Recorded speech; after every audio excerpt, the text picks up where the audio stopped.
Reminder that you can support me through Stream Elements. It is completely optional, but your support allows me to keep making content such as buying new games and more. I love Wiener. Check this out. Wait for it. Hold on. Wait, Nick. Check this out. Look at that. This is Asian voice. Okay. Nick, Rick, look, I'm an American. I think I gotta use my credit card. Is there anything non-dairy? Anything gluten-free?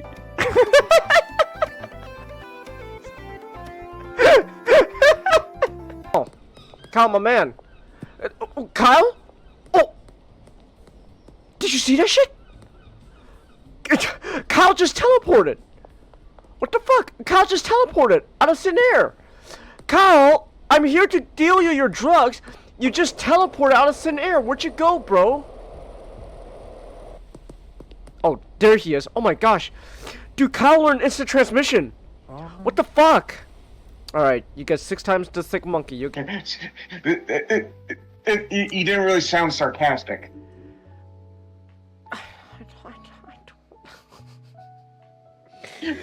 Nick, don't ask me to put an effort into a thing that I don't like. Okay? Unfortunately, Nick, I'm not Hugo Weaving, where even me half-assing sounds genuinely good. Alright? I can't be Well, why aren't you? Cause I'm not Hugo Weaving. Alright? I'm not Why can't you be? Cause I'm not Hugo Weaving! I'm not Megatron, okay? Oh, why can't you be? Cause I'm not! Cause I don't want to! Cause I don't want to, Nick! I don't want to give effort for this! I don't want to!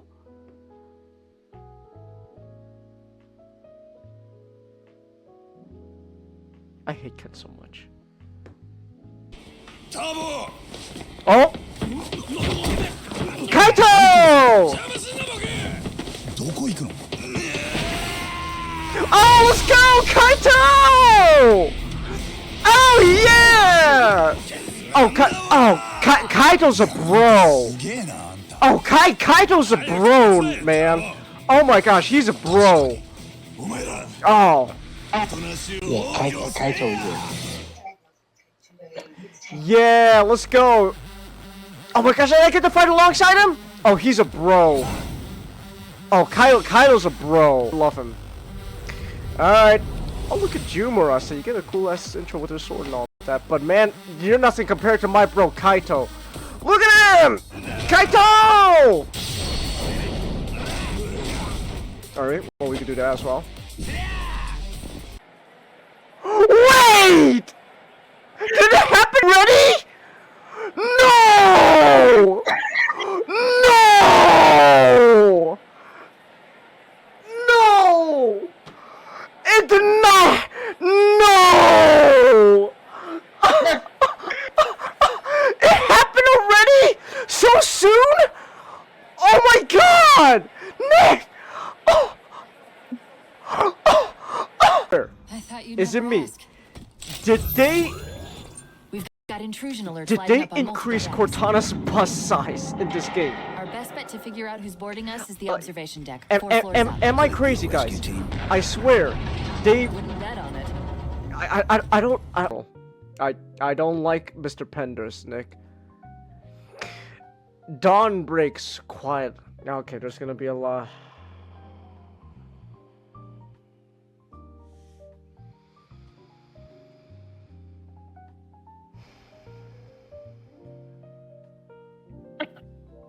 I'm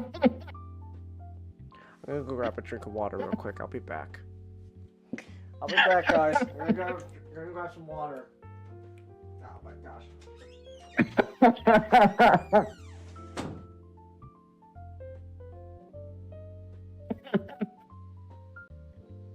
You can't fucking escape them. You can't escape them. Oh, it's fucking great.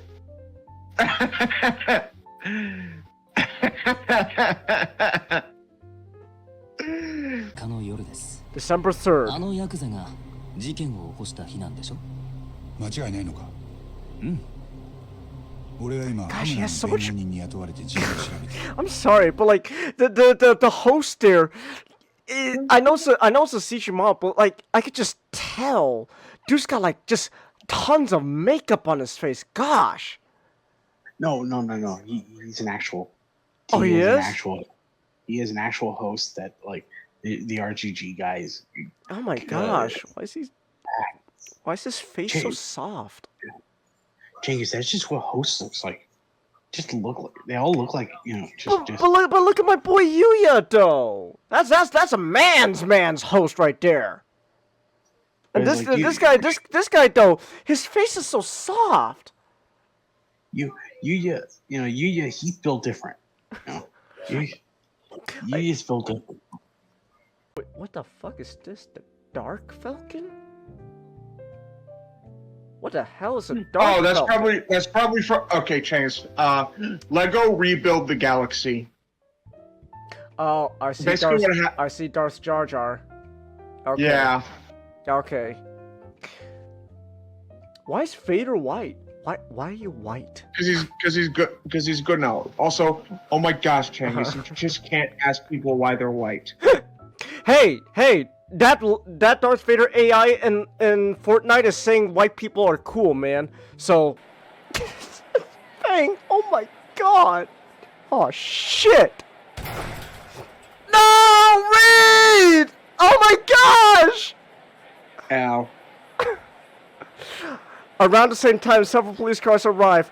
Officers making their way through the crowd just as Reed did a moment ago. And what if Reed's so fucking high he didn't even the bullet didn't even register to him?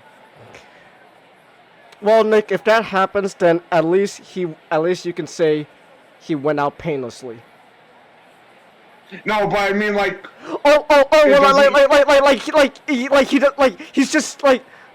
He just comes out afterwards like, oh my gosh, Reed, you have a bullet hole like in the middle of your chest. I do. Like he just like puts his finger through it. Ow. Ow. I think it hurts.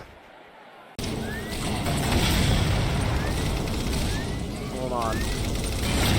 Oh wait, no, that's friendly. That was just Spartan. Oh, whoops. I blew up a warthog by accident. It was the Covenant. That wasn't me. It was the Covenant. Don't worry about it. It wasn't me, guys. Don't worry. I'm on your side. Don't worry. And just when I was doing so well. Let's go, Steve. Mom's waiting. Oh my gosh. What is this? Oh my gosh! What the fuck is this, Nick? What is this? This is so weird. This is like a poltergeist. Oh my god! What is this fucking Sonic Ring? No, kids. Kyle's such a bro. Oh, there's Hamura. That's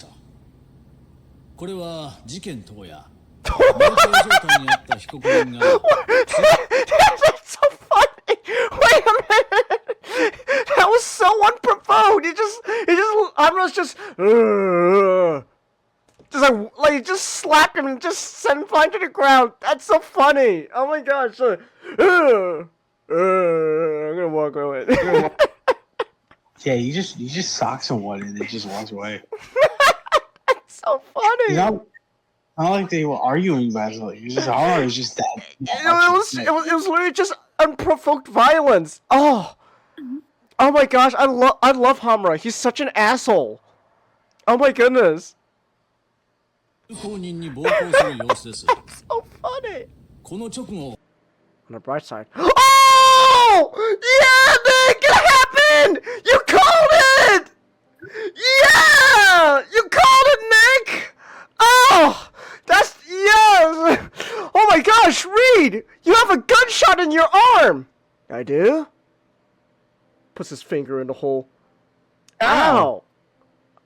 Oh, that hurts. Oh gosh. That's what Fang was doing to everyone? Oh, gee. Boop.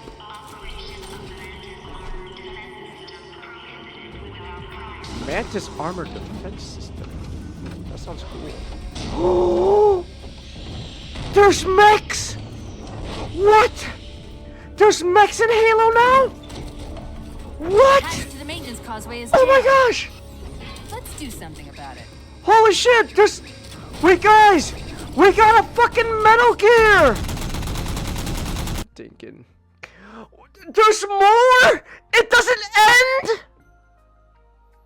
end! I'm gonna fucking... Okay, you know what? Just... You know what? Just remind me that... Here, I'm just gonna write myself... I'm just gonna write myself a reminder in the back room. I'm just gonna remind... Okay, so we are... Oh, right, you know, growing up, all the other Korean girls at school, they used to call me a banana. They actually called you a banana. They used to call me a banana. You know what? Chase, I gotta ask, did you initially know why they called you banana? Initially, no, but then legitimately, one girl that I used to beef with all the time in marching band, she called me, she's like, you're a banana! You know why? Because you act white. And I was like, oh, so that's why they call me that. It's like, oh, wow. I don't know whatever happened to that chick. I just know I hated her.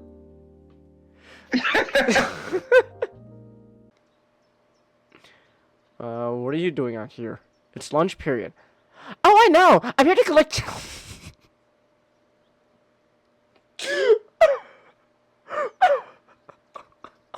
the fuck is wrong with this girl?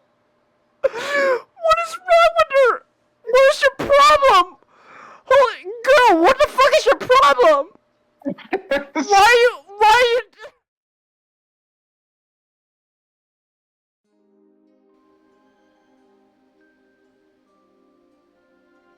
Was this turn the map sideways? How does that help? That's how the Assyrians viewed their north is west. Oh. Was it in relation to the Tigris and Euphrates rivers? Yes. Huh. There we go. Yeah, they did it based on that. So that like some cultures would actually orient their maps based on certain based on that. It's why the Egyptians. It's why the Egyptians would. It's also why Egyptians would call themselves the upper kingdom was in the south and the lower kingdom was in the north. Yeah, because it's the river. upper Nile and the lower Nile. Okay. Because water flowed downward. And I see. Okay. Also, let me check how we. I haven't checked it, but I haven't checked it out. But I was looking at the regions of Germany, I see. and upper and lower Saxony is actually to the north of Upper Saxony, and I'm like, you know, this is probably. And then later on, like weeks later on, I was like, you know, that was randomly driving in the car. I was like, you know, shit, man, that's probably in relation to the river. Okay. Audio's good, Chelsea? Okay. Alright then, let's get this party rolling. Sorry if I still sound low energy, guys. I said, was it Wednesday when I last streamed? I said Wednesday is just gonna be like this for a bit longer. Just a bit longer, low energy. And that's what it is. Alright, let's get I'm on a low energy as well, but that's. You alright, man? No, it's just regular tiredness. On it. But, okay. Alright then. Alright. And I have to like try to keep it low as possible because my sister has gone to bed early and I can't move upstairs because my nieces and nephews are up there and they're sleeping. I see. Okay. Alright then. Well. And I don't want to move into my car. Don't worry, I'm just tracking my box. Alright. Speaking of it, I'm gonna stupid. Alright. Oh, I'm just taking a sip of my tea real quick.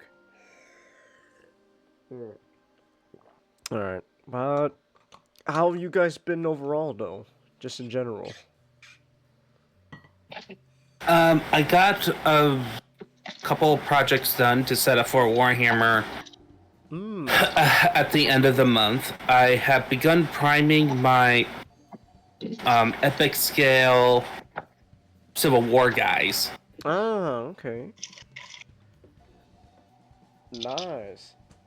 So I will be able. So I'll be building like two army. You know, get the two armies set where you got the good guys and the bad guys. Ah, okay. Nice, very cool. Yeah, and then you were about to say something. No, I was just gonna read the chat real quick. Finish what you were gonna say, man. Oh, I wasn't about saying anything yet. So. Ah, okay. I mean, can you? I mean, well, you got the Yankees and then the. I wouldn't say good, but more heroic. More heroic. I can't. I'm legally obliged to go to the. I'm from the South. I'm legally obliged The to Confederates the are Confederacy. no, they're not good, but they're more heroic. Don't care for slavery. Ain't a racist. Just ain't a racist. Just hate Yankees. Ain't a racist. Just don't like them. Simple as. I'm all for the Confederate States. I mean, the slavery part's a little, I'm not too certain about that part, but everything else, though. I got almost everything else right. I'm not too versed in Confederate stuff, but I was like, they're from the South, so fuck the Yankees. Okay. I see then. No offense. You're a good one, Shadow. We'll leave your house intact when we go and march to the north. I'm up here up in the Boston area, so. Yeah. But I've been playing some games of Infinity. I think I showed you. Alright. Last week. Yeah. I'm really starting to get. I think I'm gonna start to get into it a little bit. Like I'm gonna go out this week and play another game. I've been doing. Now that I know a little bit more about it, I want to get more. I want to learn how to do fire teams and stuff, and I'm actually going to my guys and sort of looking at all their abilities and stuff like that. And I'm having fun. Sup, Triggers, Ray. Hey, Ray, how you doing? You're here to cheer me up, Chelsea? Thanks, Chelsea. That's pretty cool. That was actually kind Yeah. Also, I'm in a ridiculous painting conundrum. Oh? I'm trying to figure out what color scheme to paint this model. Alright, what we looking at? This is from Last Argument of the Kings. It's from the Fire. Ooh. I already have a color scheme for what's called the Abomination. It's that The Abomination? the first. Ooh. It's that four-legged spider thing. Ah, okay. What colors are you doing your army? Right now, my main consistent idea is to use bone, a bone color, because I am doing the Are Abomination. they skeletons? No, they're the aliens that does a lot of biomancy. What's called biomancy. They're kind of, and they're also, but they're like colonizers who does a lot of experiment. And so if you scroll up to see the Neon Genesis Evangelion Kaiju, that's the Abomination color scheme I'm gonna go for. Alright, so you're trying to do more like angel sort of color for your big Abomination. Well, and then if you see that up there with the stars set, the base troops. So, are you trying to make the like everyone else reflect that same color scheme?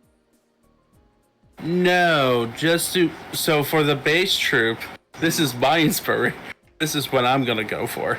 Just Oh, those goobers from the Dark World. yeah, I look at them and they just remind me. Oh, they look like the Dark World. They look like the Dark Elves. MCU. Chelsea, conundrum is Chelsea. Being in a conundrum is like having a problem. Like you're in like a difficult They spot. do look like it. Yeah, they do kind of look like it too. That's been. They look like demonic. What I would do if you're wanting to do those colors is just look up other dark elves and see like which ones have cloth on them and just shake the cloth from them. I want to have like something very different as well, like So you because so the idea is that the Biomancy are like one of the few members of that alien race that is actually present. I think that's the lore for this one. okay? Like the character, essentially, they're similar to kind of Necron-ish. Oh, okay. Okay. So. So where you have like special character, then everything else is controlled, except the Abomination is apparently So. are you is looking a for- punishment for failure. Wait, so are you looking for something like the color scheme of like a Necron? Not a Necron. I'm thinking of like evil science. I'm trying to think of like a good. Evil. Like. Well, evil. of course, like an science-y. Sciencey. Yeah, like something that is like That's the problem. I'm trying to figure out what. Like a. What I mean? Like a Terminator. No. Okay, what's the? Okay, I want to just look up. Yeah. Yep, real person. Okay, just what I thought. Okay. Yeah, so it's a real person on the field. Like I get like kind of an AdMech vibe. Can I see? Would- Like it's the model I'm showing, but AdMech, like this Mechanicus. Oh, you're looking for like a Mechanicus vibe? I don't know, no, but that's like instantly what it kind of launches to me. I'm just trying to figure out. I don't want to do that. I want to like have like a funny. Okay. Oh, Chelsea, I see you got a VTube model. Whoa. Oh my gosh. That's cute, Chelsea. That's pretty cute, I'm not gonna lie. I don't know how to do What any she of that does? stuff yet. Wait, hold on. She has a witch hat. Not the way.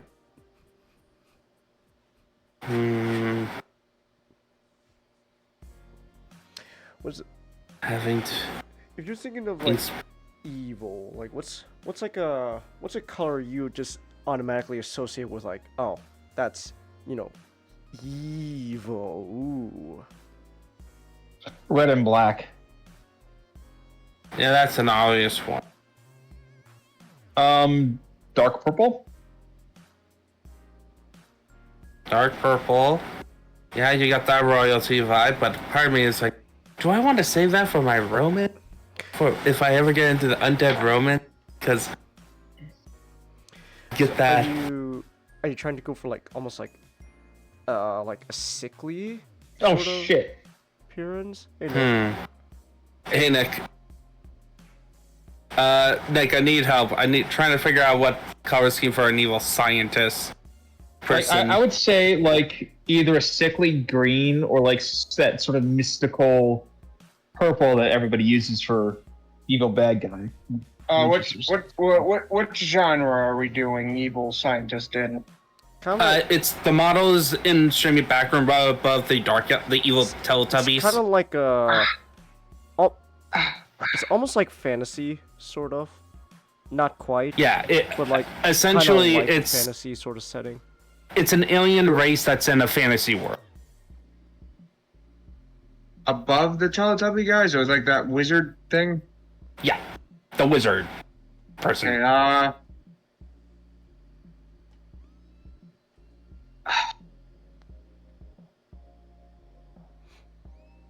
Part of me think of like a tokusatsu villain. Does he have a beard? Or is that like... That's a rebreather. It's like a rebreather that goes down into a sci-fi. Oh. This may even be a check. Hold on, do you have a... Is there a larger quality image of that model? maybe like an olive green, where it's almost where it could you can't tell if it's either green or brown. Can't. How you been, Nick? You holding up alright? Ish, I guess. Okay. Alright.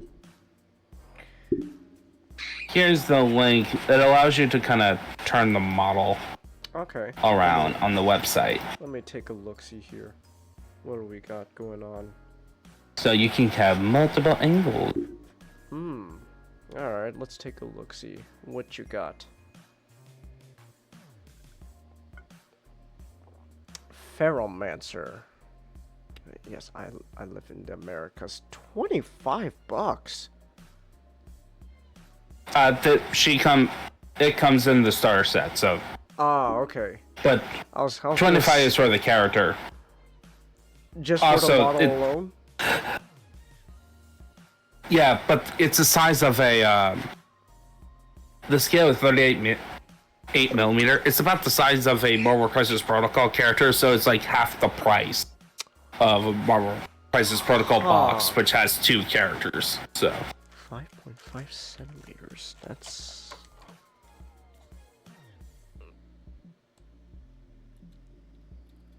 Goodness. Something that small for $25? Wow. it's pretty big it's actually pretty big for a miniatures game. Well, for a miniature, yeah, it's pretty big, but like just, like in normal scale to like just like anything else, like that's not that big. It's for that much money, like... the money goes into people who sculpt these things. Okay. And the process of cutting I'm in. not gonna claim that I know how, the, like, how the, I guess, miniatures industry works and all that, so I just can only go off, like, the price. Thing is, you buy Transformers. Yep. Yeah, I do. But for $25, I get something bigger and somewhat more bang for my buck. But it's also, you also are able to paint this stuff, I get... which adds into it. Well, That's one of my favorite I feel like things if they want you to paint it, then like maybe lower the price, because they're not painting it, you are. So No, well, this is... Unless you're gonna get STL files and use your own printer, plastic printer, 3D printer. You essentially, to get that one model, you have to think about this. You got to pay for the artist the amount of time to actually come up with this character design, right? The amount of character design, then you have to hire at this point, just people who sculpt it. Back in the day, it was physical sculpting. Now it's 3D with a program. Then you have to figure out how to cut it so you can all put it into one plastic sprue. Or resin. Some of these are just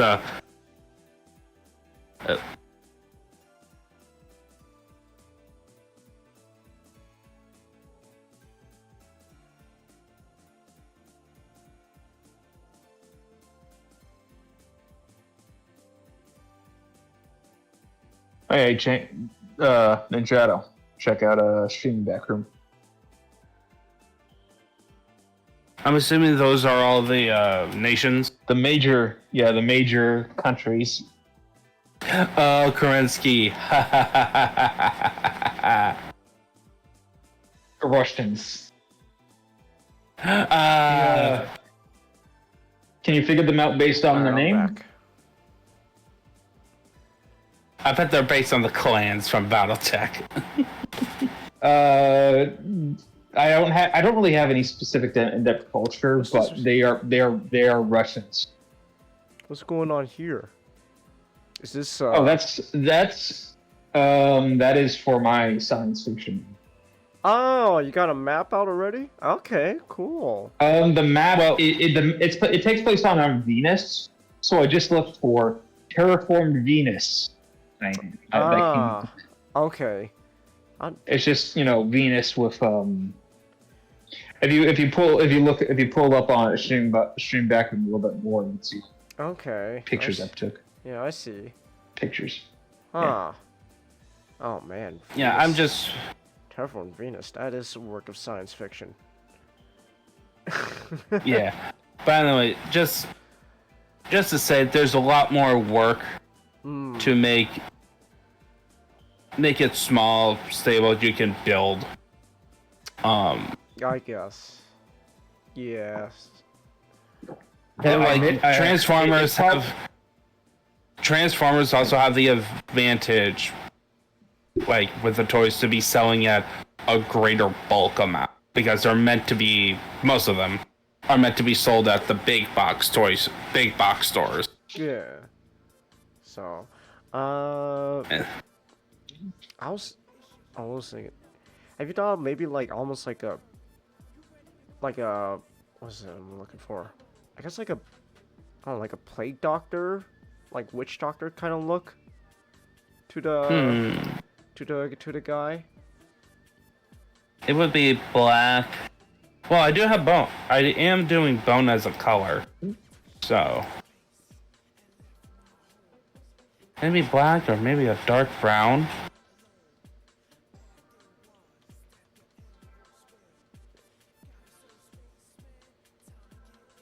It's just a suggestion. And then Yeah, that'll work. yeah, like almost like a plague doctor, witch doctor sort of look going on. It was Maybe look up science fiction plague doctors online and see what people have made art of, and then see what you like from that. Let's see. I wonder if that's even a that's gotta be something like that, right? Science fiction plague doctor. Yeah, like Let's see what comes it up. sounds cool. Does sound cool. Oh, there's some results. Yeah, some. They have a plague doctor from Darkest Dungeon. It's like, yeah, usually dark browns and black. Yeah. I think that'll work. Okay, nice. I think you should add in an extra. Color. Well, so the color that's sci-fi bit. The color that's gonna unite the army together is gonna be bone, Boom. All right. like a bone color, to basically to sell the fact that these are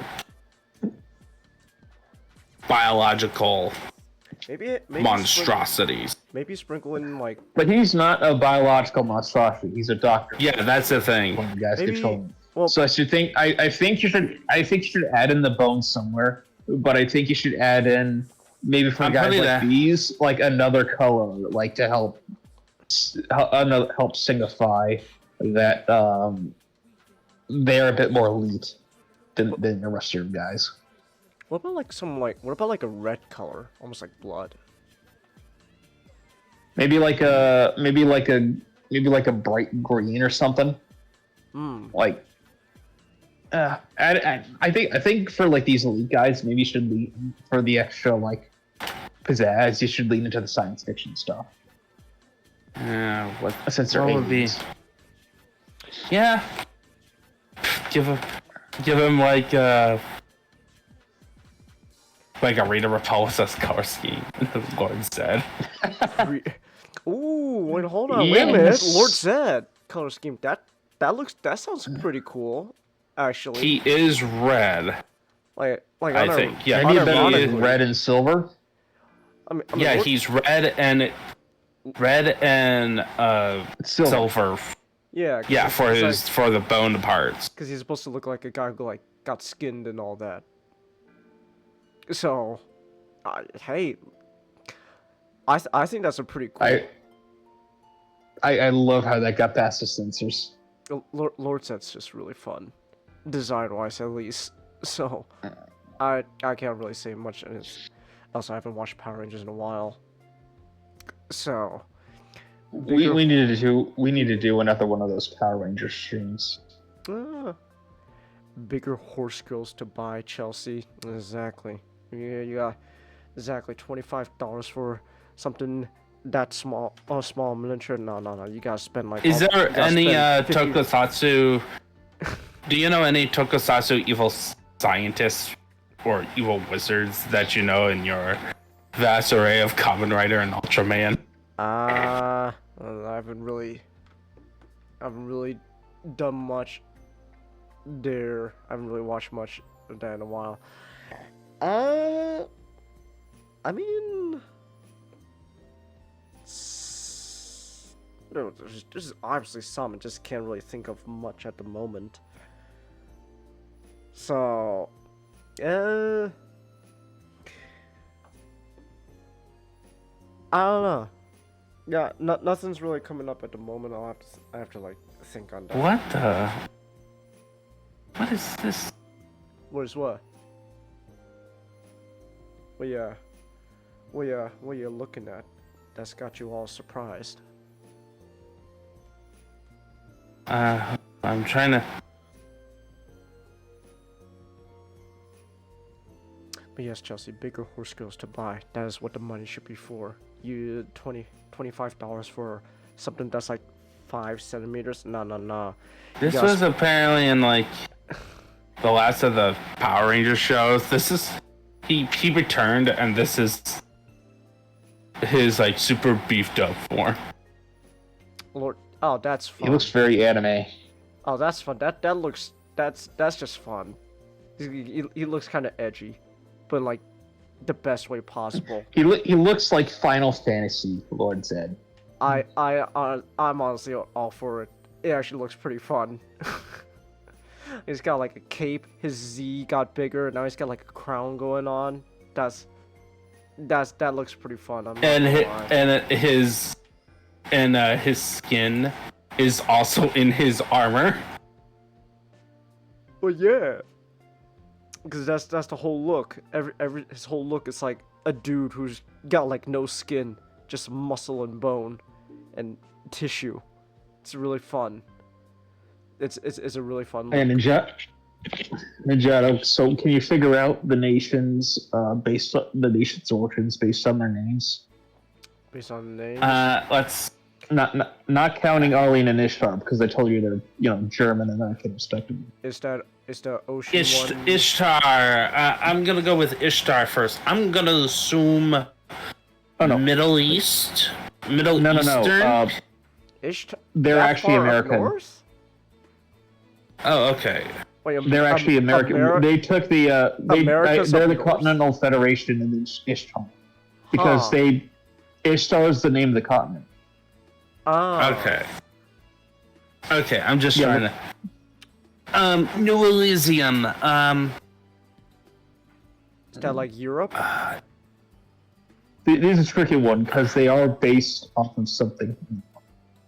I think it's definitely Greece. It's actually Martian. Martian. Oh. Okay. Look up to the Martian maps. Martian maps. And in the right corner, upper right corner, you'll find Elysium Mons and Elysium Island. Okay. And they're actually a group that came from Mars. That were formed on Mars and then eventually came to Venus. Okay, Okay. I see. And So then why is the America XP so far up north? bec- because It's actually- here's the Chinggis, if you scroll up to the first set of maps, Okay. Yeah, I'm looking. so you see the one where there's one, you got the big one, and then you got the two small ones. Go to the right small one.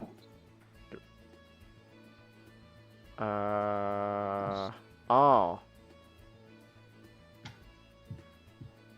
So you see where Europe is? Uh-huh. Yeah. Okay. That's where Ishtar is. Look at America. Oh, we're underwater. Okay. Yeah, and so is it's Africa. just showing the. Yeah, it's just showing the scale. Okay. All right, I see. and the locations, because if it's all of the equator, essentially most of this continent in Venus is one big Australia. That sounds terrible. Like to live in. Not really. The upper half is. The lower half is like on the level of like Argentina and stuff like that, which isn't actually all too bad. Huh. Okay. Okay then. So are the like the places near the equator? Kalmar. What is Kalmar? I don't think there's a Kalmar. You can actually.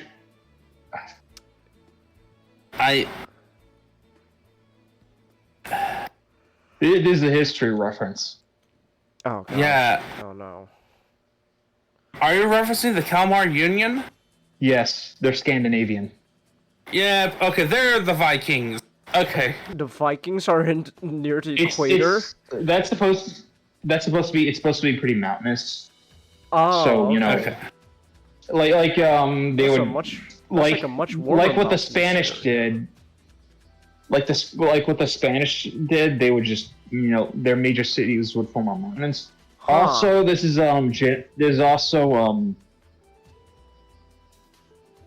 a funny thing about my setting is that the normal person is your average Joe is comparable to Captain America. They're all it's all gene modified onto that level.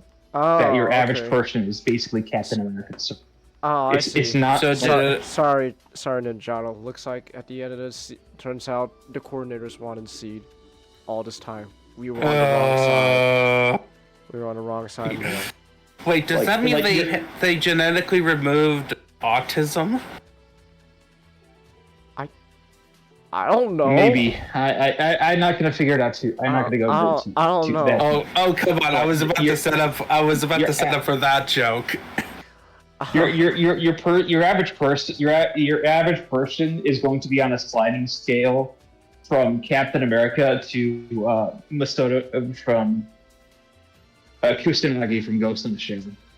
Oh, like cyborgs. Like, okay. and then your average trooper is your average infantryman is Master Chief.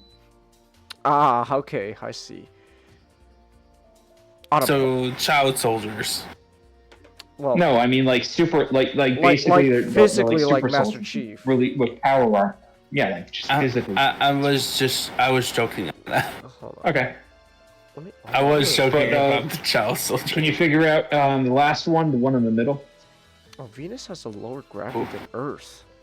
All right. It's not as dense as Earth. I got a question because sounds very. Is this a history reference?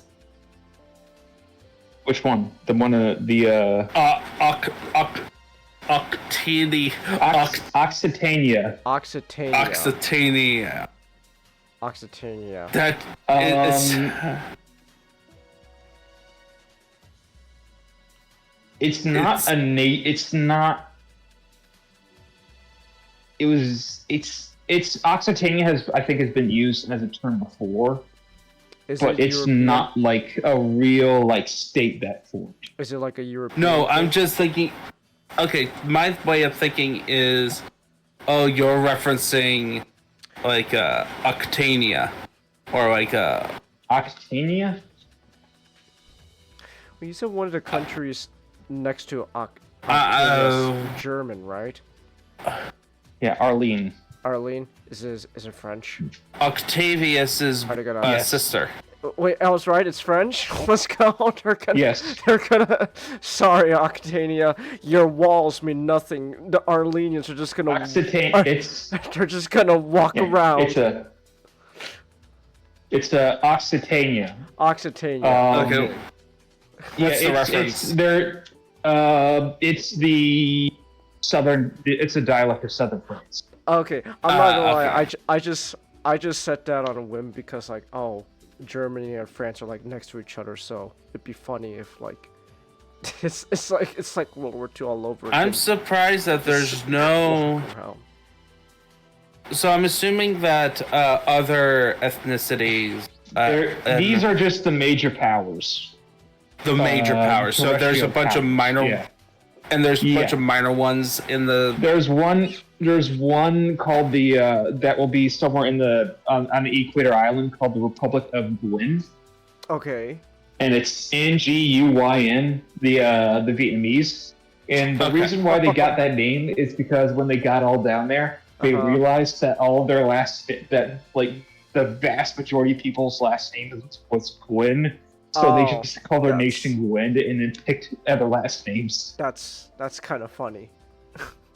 Because from what I know, like Nguyen is like just the last name Nguyen is heavily overrepresented in Vietnam. I see. It's like Lee in China, and there.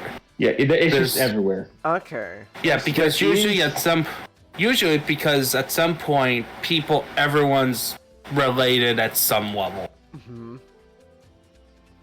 Okay. There, because somewhere up on the family tree, an ancestor married another person's ancestor. Yeah. Most likely for political reasons. Like, technically, any national Chinese, most likely a descendant of a Chinese emperor. Yeah. Okay. There's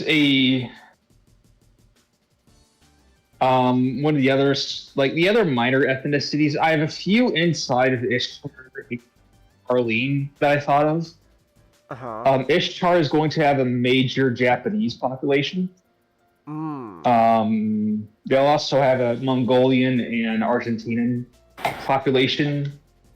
And Ishtar will have a Latin Anglo population.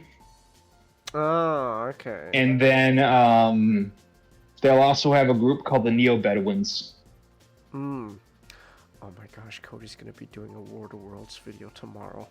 Yeah, the look of that thumbnail. He didn't have to go that hard on it. I watched like a minute of War of the World compilation video. It's like, what is this? Oh, it's bad. It's bad. It's bad. It's painful. So, another cool thing is the new Elysium is there was a previous power there that they just when the Elysians came in, they just went in and wiped their nation off the map. It was called Shana. Oh. Or Shana. And it would have been a sort of South Chinese, Southeast Asian empire. Okay.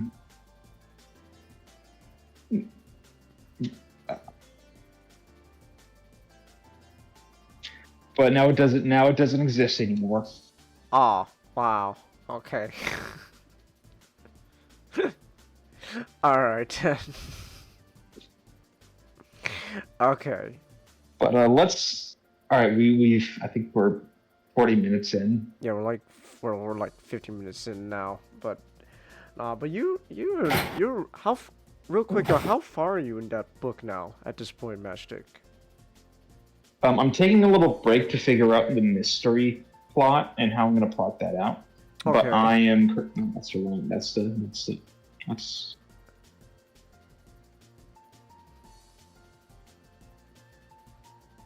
34,000.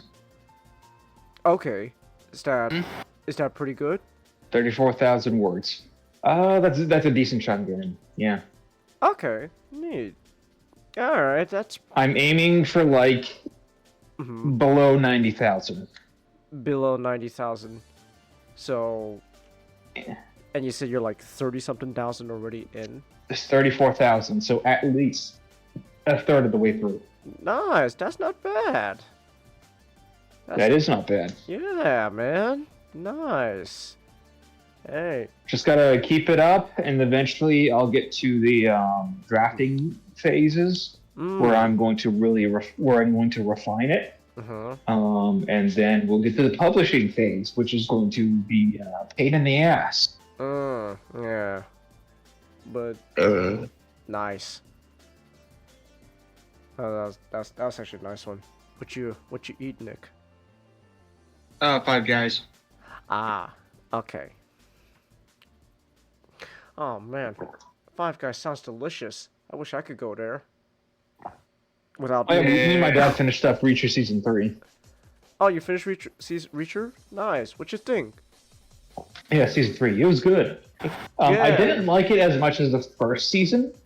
No. First season was really good. The first season. But it was good as well. But this was I think the first season was great. This is very. Yeah, the third season is really good. I like the second season. I don't know how much like of the quality of these seasons depends on like the actual like showrunners, like changing things or stuff like that, and how much of it is like from the actual book they're adapting. So so I don't know like. But like that first season was very good. It is really good. You hear what's gonna happen with Reacher? What? Neegly is gonna get a spin-off. Okay, good for her.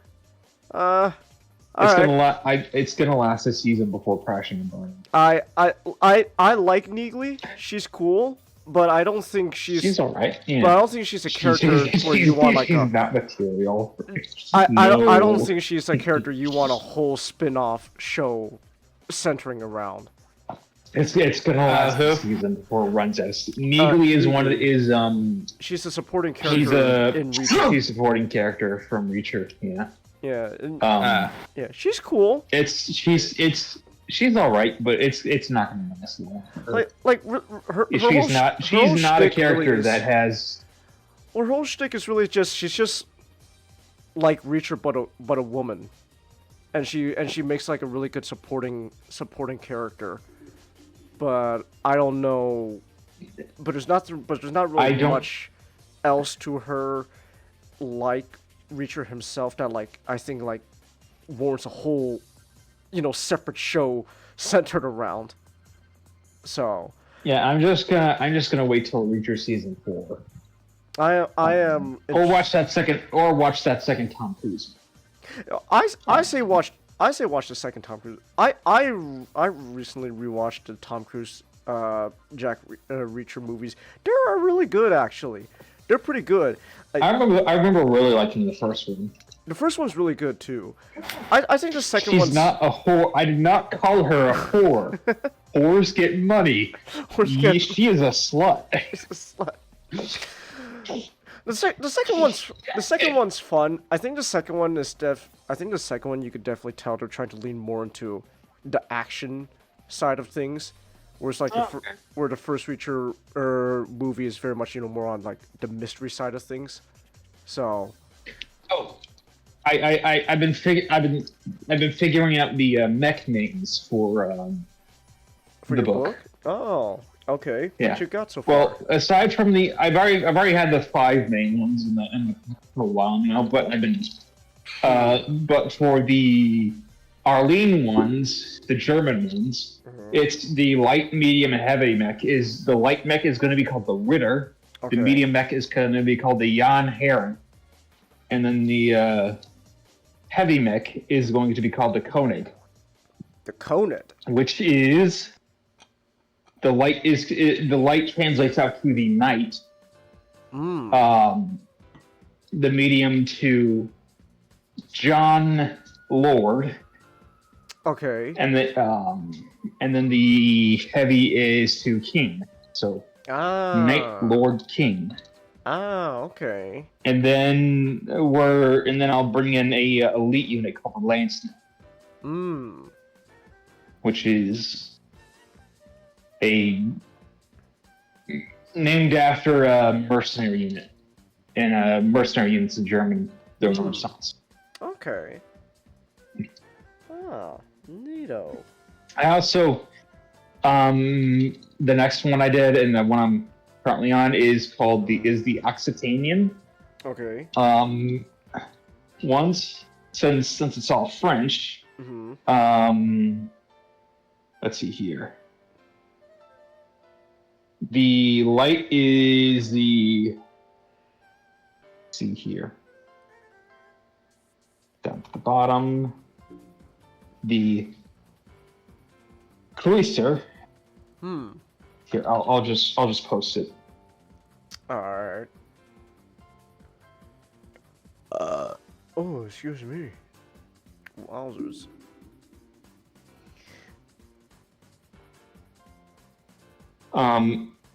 The reason why Jan Herren has a yawn in front of its name is because I think the Arlene German, all the Arlene most basic medium mechs for the generation all have Jan in front of its name because it's a reference to John Halo or John Mortal Kombat, John Arsenal. Okay. Yeah. The Gendarme is the heavy, and the Chevalier is the medium, and the Cruiser is the light. Okay. I see. And then they're all different French cavalry units. The Gendarme was like the super heavy cavalry with like this heavy knight's armor, and then the horse got a knight's armor. The Cruiser is like very light. They had pistols, and they would run up and fire at you. And then the Chevalier is just a French one. Okay.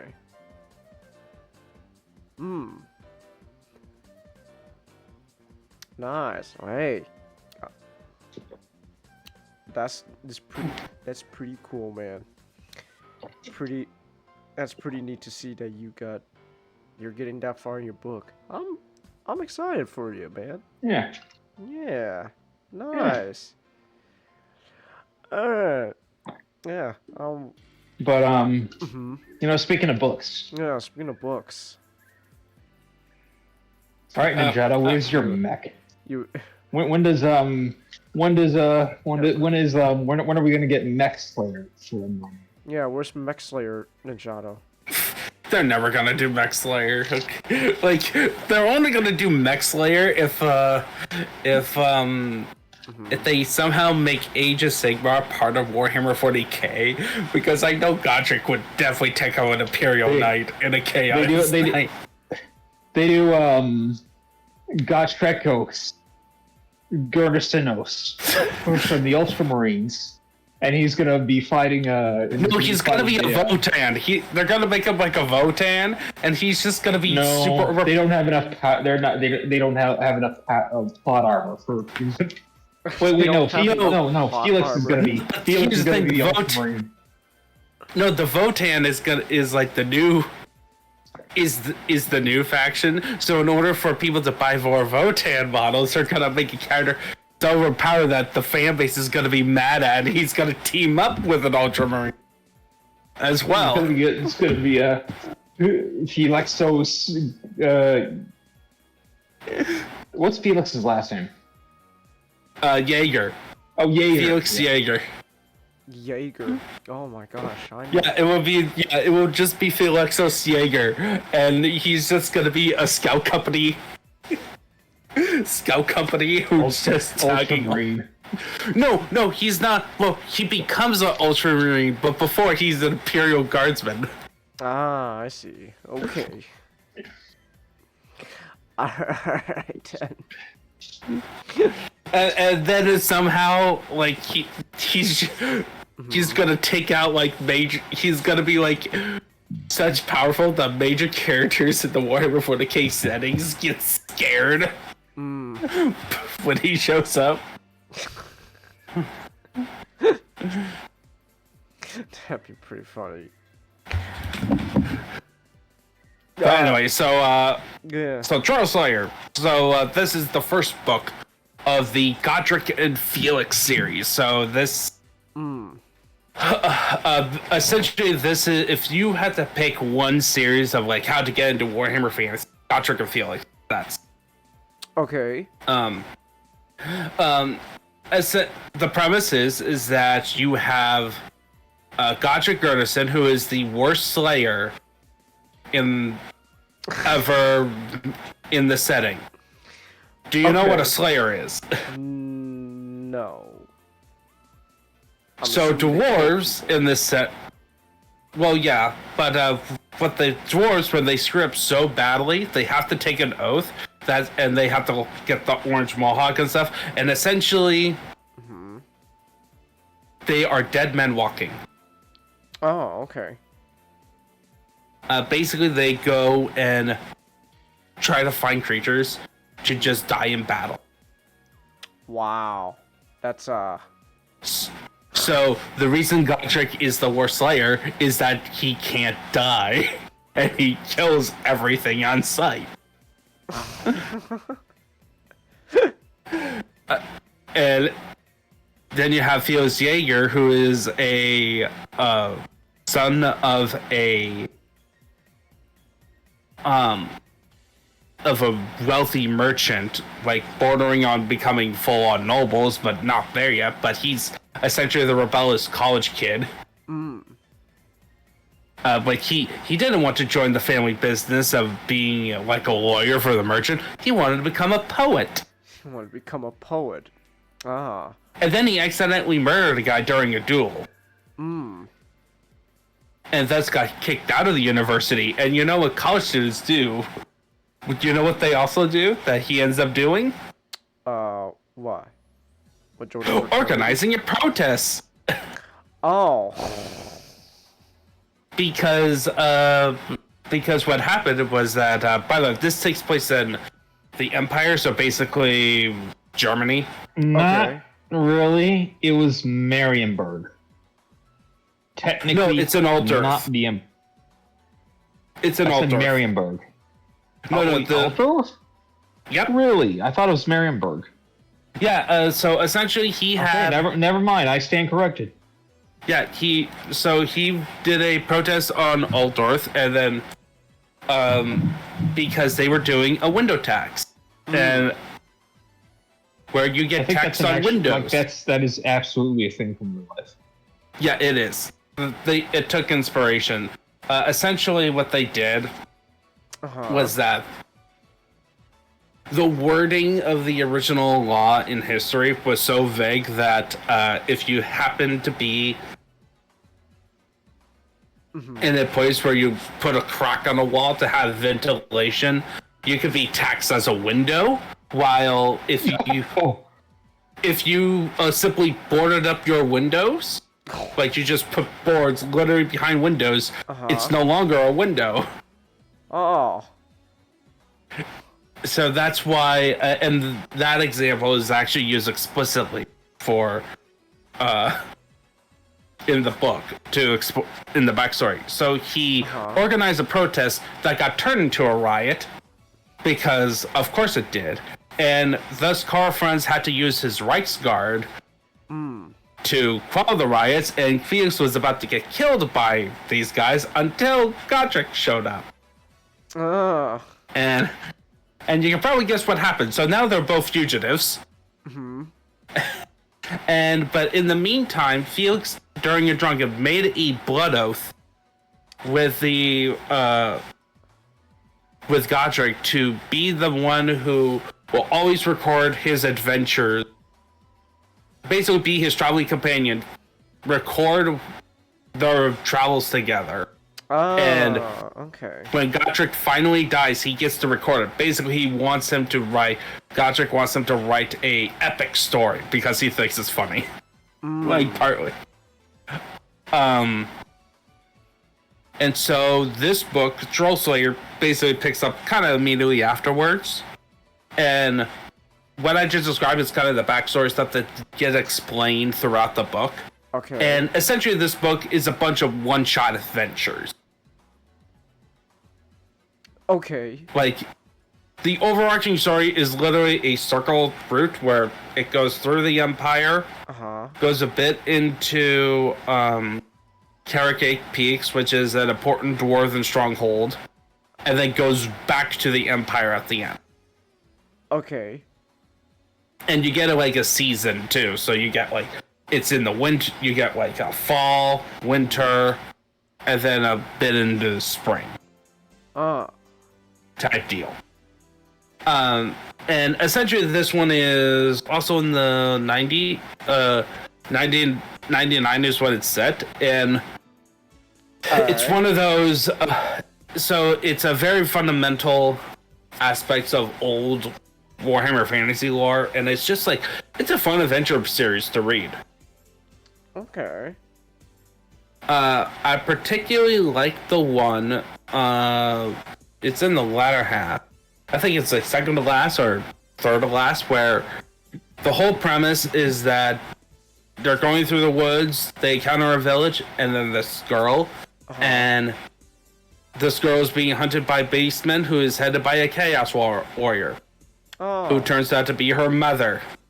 Oh, okay. Oh yeah, which by the way, this was a shock to me. That's just Beowulf. Sort of. Except the mother is basically tasked by Khorne to sacrifice the child to become full demon prince. Which is also kind of weird to me. It's like, okay, this is gonna be a little bit of controversy around Warhammer. Okay. The whole Bretonnian Knights thing, it's like, okay, I get the argument, but then looking at this up, it's like, being a warrior, a chaos warrior, specifically a chosen, and doing the feats described in the book, like involving you finding other champions and winning, that is more of an achievement than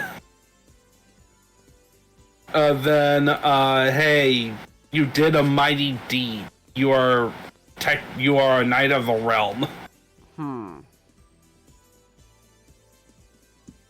Okay. Wait, are you comparing Knights of the Realm against Chaos Warriors? Yeah, the process, because the process. The Chaos Warriors are comparable more to Grail Knights, and Grail Knights are kind of at the end of the line. End of the journey. I get that, but like, people were upset just the idea of, they were like, the stance was, there was no women knights. You only see damsels, that's it. And partially for me, like, Old World is my introduction, so it's like, I don't see as much of a problem specifically in this one. This isn't like Space Marine, where there's specific genetics involved, like specific scientists, and also you had the Emperor, who's a jerk. Involved, but anyway, so that was weird. Just reading that, like, that was like, what genre? Okay. I even did try to look up the date of that specific story to just make sure that this was in 99, early 2000s. And not like, oh, this is a later story that got roped into the older book. In terms of like keeping the timeline together. Alright. No. Yeah, I don't really have much to say about Trollslayer. It's a fun individual adventures. There's some fun stuff.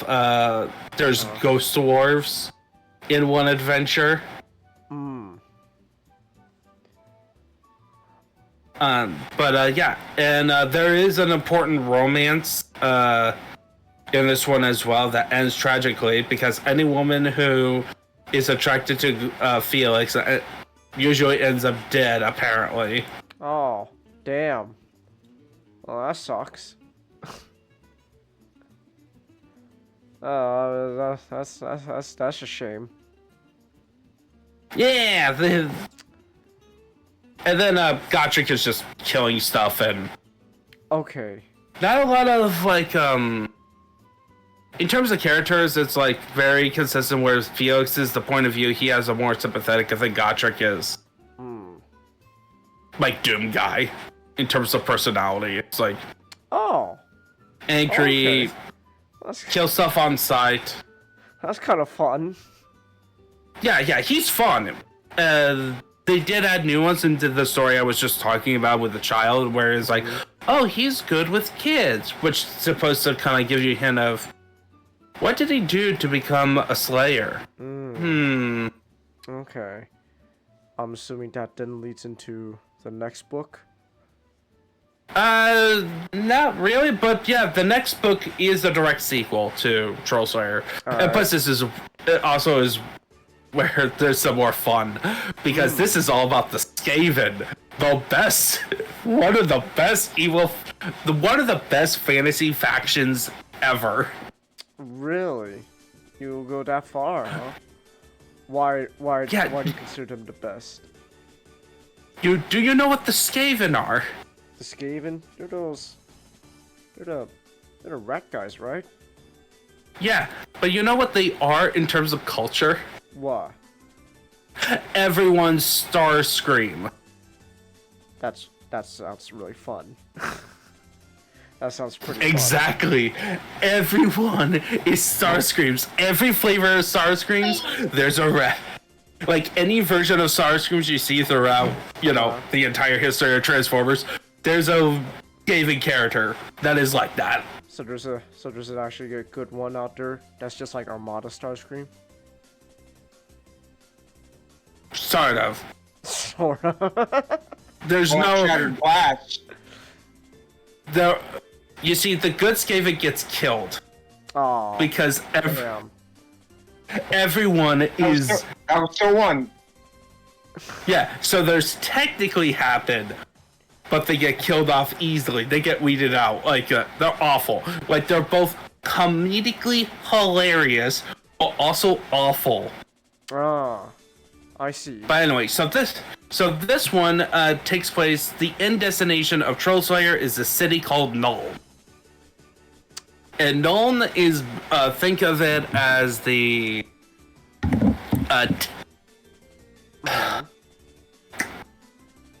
Silicon Valley of the Empire.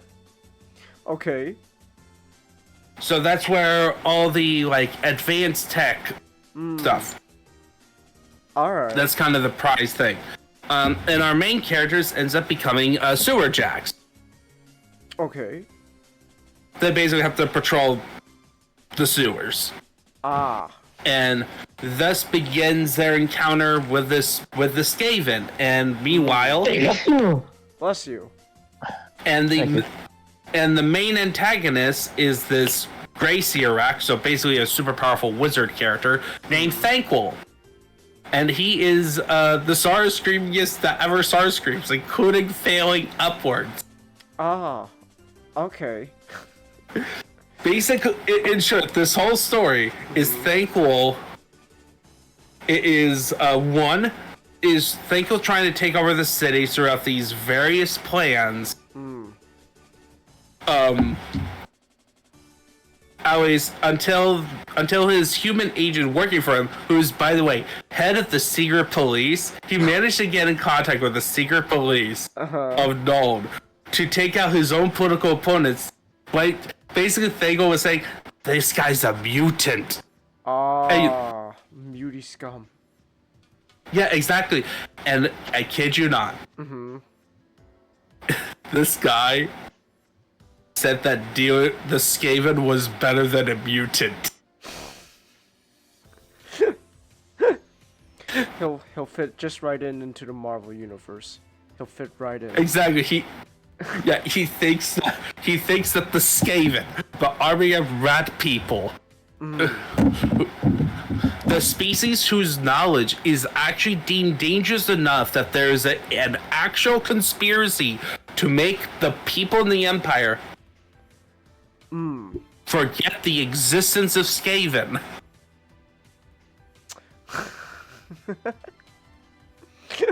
that to make them all believe that the Skaven are a myth. Oh, okay. Yeah. And so Thankful, after seeing Gotrek and Theo's taking out, tried to send assassin's rats on him. They sent in the ninja rats. Oh. Unfortunately, they had a problem. They ran into Gotrek and Felix. Ah. Well, that surely went well. And thus what happens. So essentially what this book is a primer of all the different types of Skaven in the society, because essentially you have Thankful, who's in charge, but then he has some underling who are of course trying to backstab him to get on top, to be better than them. And each one are kind of representative of the great clan of Skaven. So you have like a clan that specializes in technology. What I mean by specialized as in they do a lot of experimenting with advanced weaponry, but they end up blowing themselves up in the process. Ah. They're basically Okay. Starscream if he's also Wheeljack. That's a terrifying thought. Yeah, exactly. Okay. And then you got Clan Mulder, which is Starscream combined with Shockwave in terms of biology. That's even more terrifying. Jeez. And then you got Clan Pestilence, who are the disease the. If Shockwave was in, no, not Shockwave. Who's a religious nutjob in Transformers? The IDW version of Starsaber. Yeah. Okay, IDW versus Starsaver combined with Starscream, and he worshipped disease. So sad. And they worship disease. Worship disease. Yep. That sounds exactly like something Tarantulas hasn't done, but would do. So yeah, okay, just combine Starscream with Tarantulas, and all of them were doing it in different plans behind Thankle's back, but because Thankle had like has an agent, he was reported, so he goes, I can't explicitly stop their plans. You know what I'm gonna do? He writes a letter to Gotrek or Felix and basically tell him, go take out this guy. Okay. Basically, the whole story is just the Skaven screwing each other up. So what makes it also enjoyable is just reading the thought process of Thankful and all the Skaven characters, because it's hilarious. It's not just simply of like, oh, we underestimate it. It's like, Thankful is like, no, clearly, it's not that this guy is super good. It's that I was given incompetent minions by a traitor. Ah, of course. Clearly, it's not my fault. Or, oh, I could jump in, but you know what? It's best for me. It's best for the entire Skaven race if I retreat and report directly back to Thankful. Ah, of course. And then there's a part where it's like, oh, there is a time-honored tradition of shooting the messenger if bad news are given. Yeah. Okay. And it's so funny. Like Thankful's like so. There's a point where the Council of 13 basically tell him that he's getting replaced, and in a letter he reads a letter and he kills the messenger and he goes, "I'm sorry, my fellow Skaven. A venomous slab was dead in an accident involving a donkey, an explosive, and a crossbow. Be quiet for 10 heartbeats." Yeah. So it's like in silence. Also, they invented Skype. They invented Skype. Yeah, Squire invented a Skype. It's called a far squeaker. It's basically Skype. But then it blew up. It blew up. Okay. Yeah, because it's Scryer. Scryer. All right. Remember, Wheeljack. Just blows up. Like that's Skavenslayer is a better book overall than Trollslayer, but Trollslayer is good, and it's good to set up the main characters because they get further development in this one.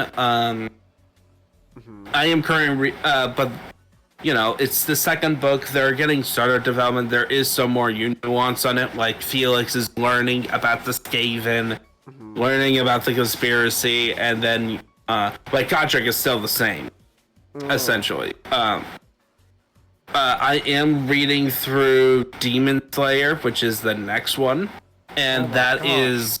I can't believe it. Those Warhammer people ripped off the manga's name.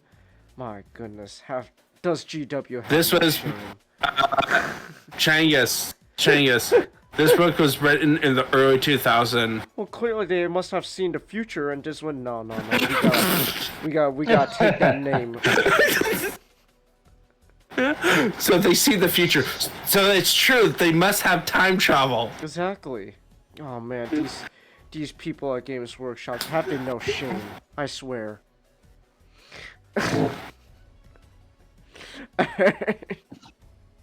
They time travel to steal their ideas. Exactly. But like overall, I'm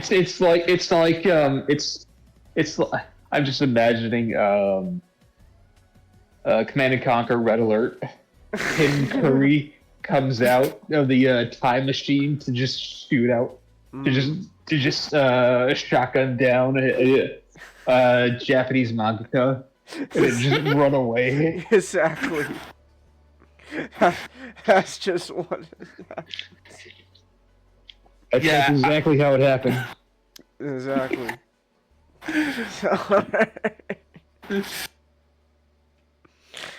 But overall, read these books. You can listen to them on Audible, but there is some controversy about them being not good company with authors. So maybe you can find something on YouTube.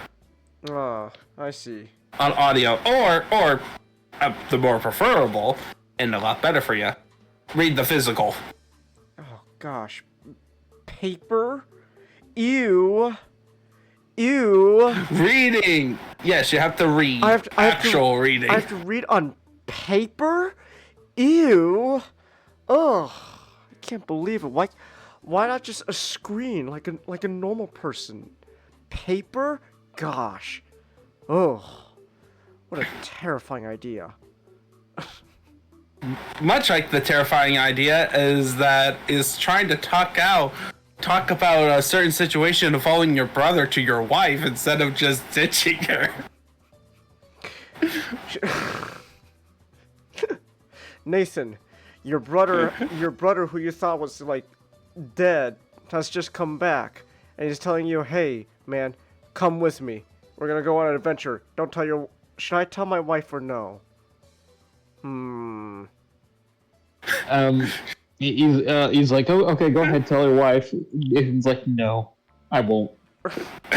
He's solely, "Hey, Nathan, you should tell your wife." No, she wouldn't get it. She wouldn't get. The wife is now on the adventure. Nathan. Just halfway through the game, the wife shows up. Oh, I should have just told her. Damn. Where's it's that? Oh, here it is. Share. Copy. it's like Nathan watched The Incredibles and thought Bob Parker's and Bob Parker's Bob Parr. Bob Parr's Oh my gosh, I didn't realize the not Incredibles were telling- related to Peter. Gosh, Peter, here you are living with Aunt May when you could be living with other superheroes. My goodness. yeah, but Bob Parr's Here it is. How to Be a Great Husband. Nothing.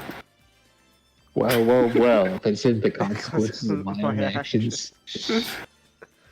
Yeah. Sorry, you have to go through a whole level in the African desert. African? Is it Africa or Savannah? Okay. It's very- It's You have from to go- Madagascar. Yeah, you have to go through Savannah to have couples therapy was after what you pulled. Oh no! They did it in the jungle. King Oh, Julius the Of a different jungle. island. along with the funny zoo animals from New York?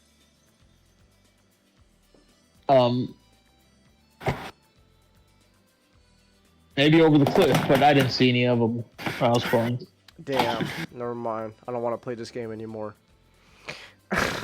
But you get to play a level of Crash Bandicoot. Oh, Yes, you can. I guess that makes up for the lack of funny zoo animals.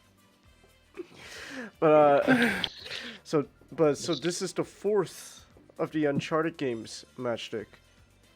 Yes, this is Uncharted 4: A Thieves' End. It is also the best Uncharted game, and dare I say, probably one of the probably up there with one of the best video games ever made. Oh, Yeah. high praise. Okay. Yeah, for what it is. Yeah, I agree. It's okay. It's you can nitpick a few things, nitpick a few things, Nitpick. but aside from those two things, it's what I would like to call a perfect game where it did what it wanted, what it set out to do, almost to like 100%. Oh, okay. There's a few things I have issues with, but they're very, very, very. All right. Like other examples of what I call like perfect stuff is like Daredevil season 1 or Oh, okay. LA Confidential just comes to mind. Okay. They did what they set out to do very well. And this is sort of the ultimate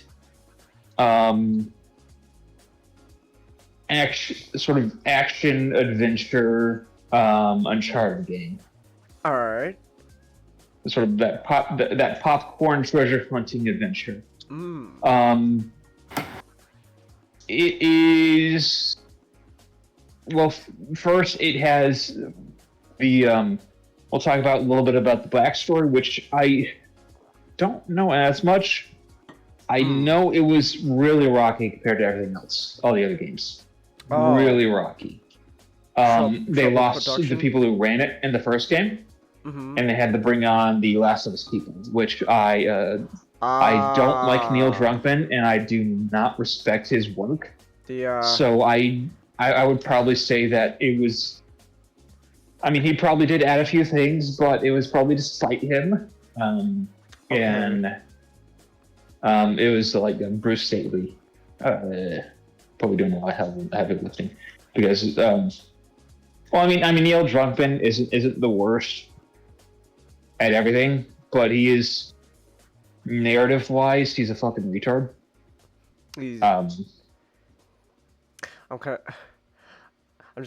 just reminded of that one video where like Neil went to like that like some like award show or something because like I think like the Last of Us TV show won an award or something.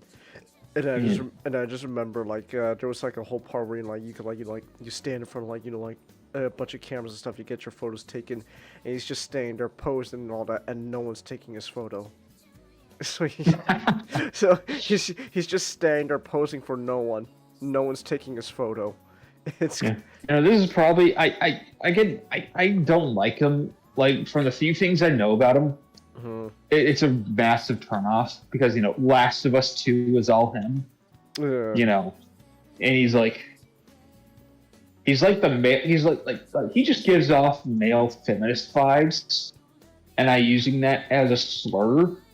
I mean, didn't he didn't he manage to get that one woman who was who worked on the first Last of Us out booted off so he could take over? Probably. Oh, Amy Hemming, who was one of the major people who did Uncharted 1 through 3, got booted off of Uncharted 4, and there are rumors that Neil Druckmann was Neil. How do you say his name? Druckmann. Druckmann. Yeah. Though I like how you call him Drunk Man. It just the end just naturally fills in there. Druckmann. There are rumors that Neil Druckmann. Fuck him. I don't respect him. Neil Druckmann had a hand in it. Which, from what I know of him, it is I wouldn't be surprised. Let's just say. It is one of those situations where I don't have enough. I mean, everything I've heard about him is just really bad, and then the rest of it is distinct. And then if we get I'm sure if we call off Knot will probably just have a laundry list of all the issues that Neil Druckmann has done through the years.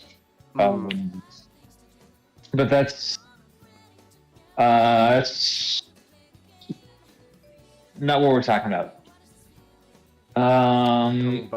So Uncharted 4 has it's paced very differently compared to the rest of the games.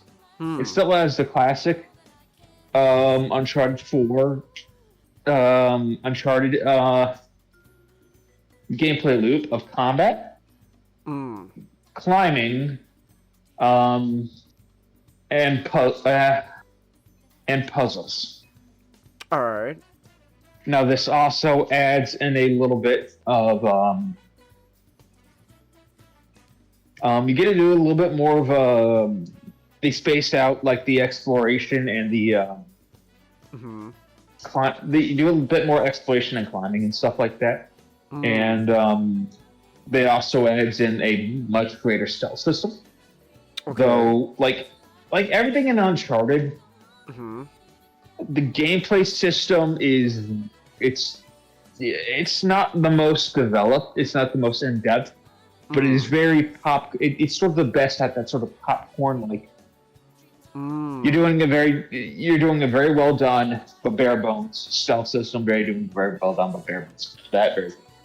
It's a game that is better, and it's more about the presentation of that stuff and just having fun with it, rather than being Assassin's Creed at the common or Call of Duty at the combat. Something like that. It's really a game that's not meant to challenge the play, yes. which is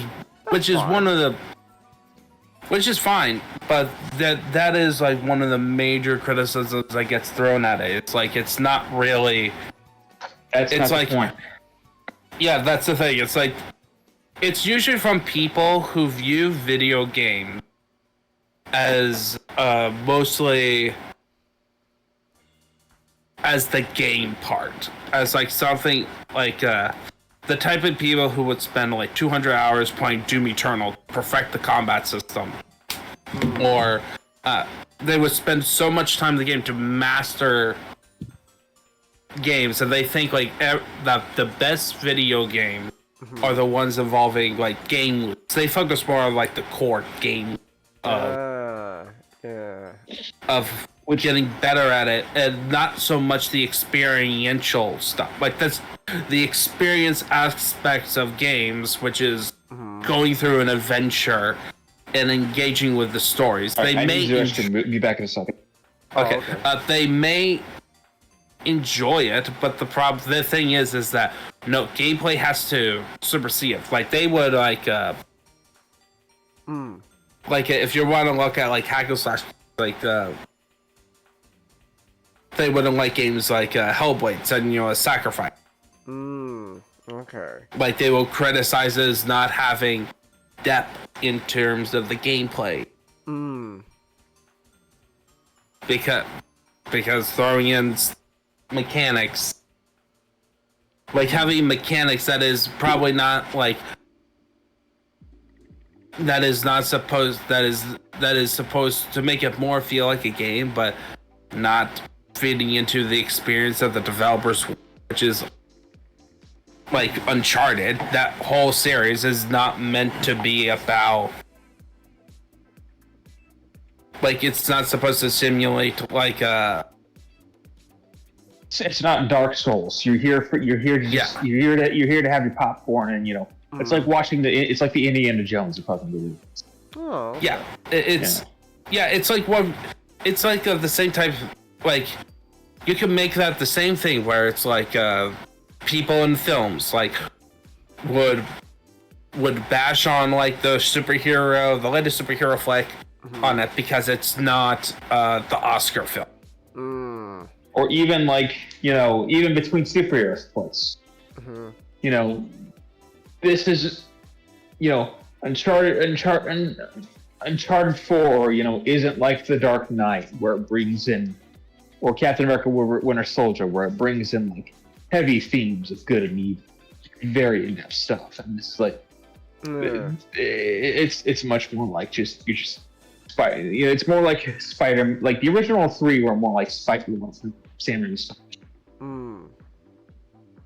Yeah. But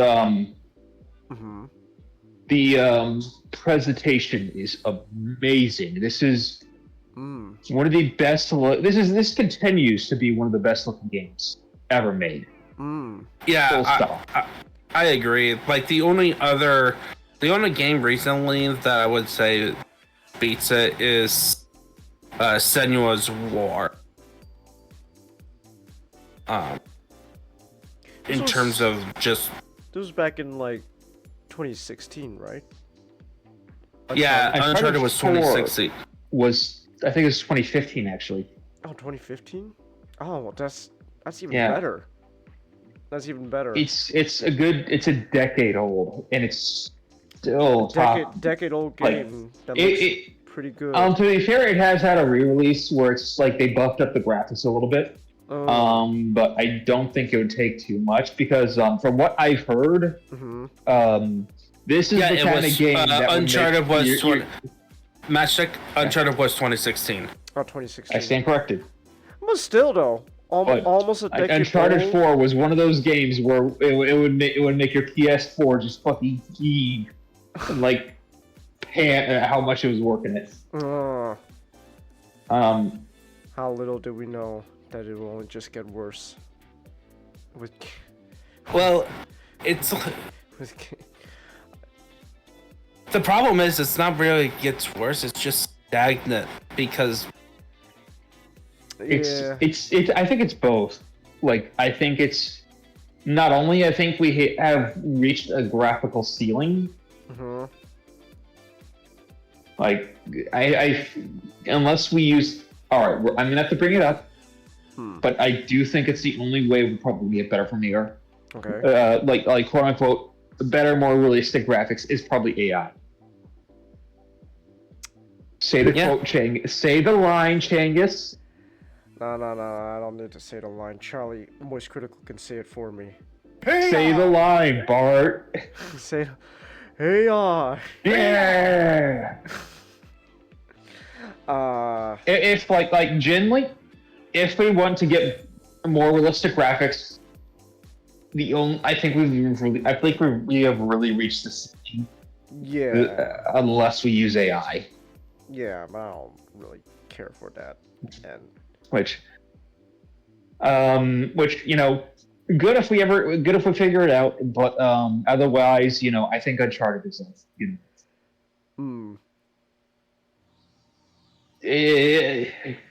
it's going to be hard to get much better than Uncharted. Like, I also think it's stagnated from there, but also I think developers are just worse nowadays. So because so on average we're not getting as good. well, it's also just like there's a lot of ways you could say the developers getting worse, like getting pressure from the companies. Like right now, it's not managed. The mismanaged is colossal. Either way, they're not able to produce games like this, looking like this nowadays. But Uncharted 4. But it is beautiful. It is colorful. You have a plethora of different environments that all look really cool. You go to you go to an Italian fancy mansion party. You go to You go to snow-covered Scotland. You go to Madagascar, where you drive around in the Jeep over the red muddy hills, and then you go into the jungle where you fight amongst pirates. Nice.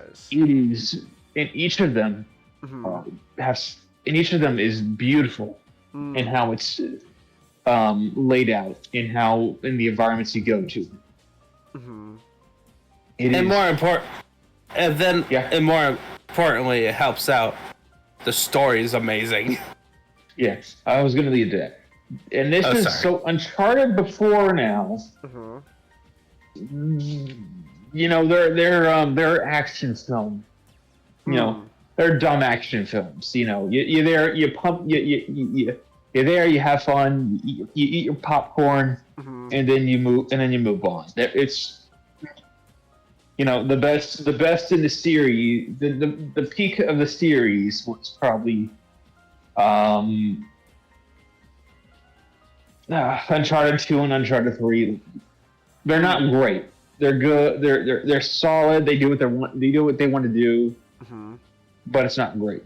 Uncharted 4 is great. Like the actual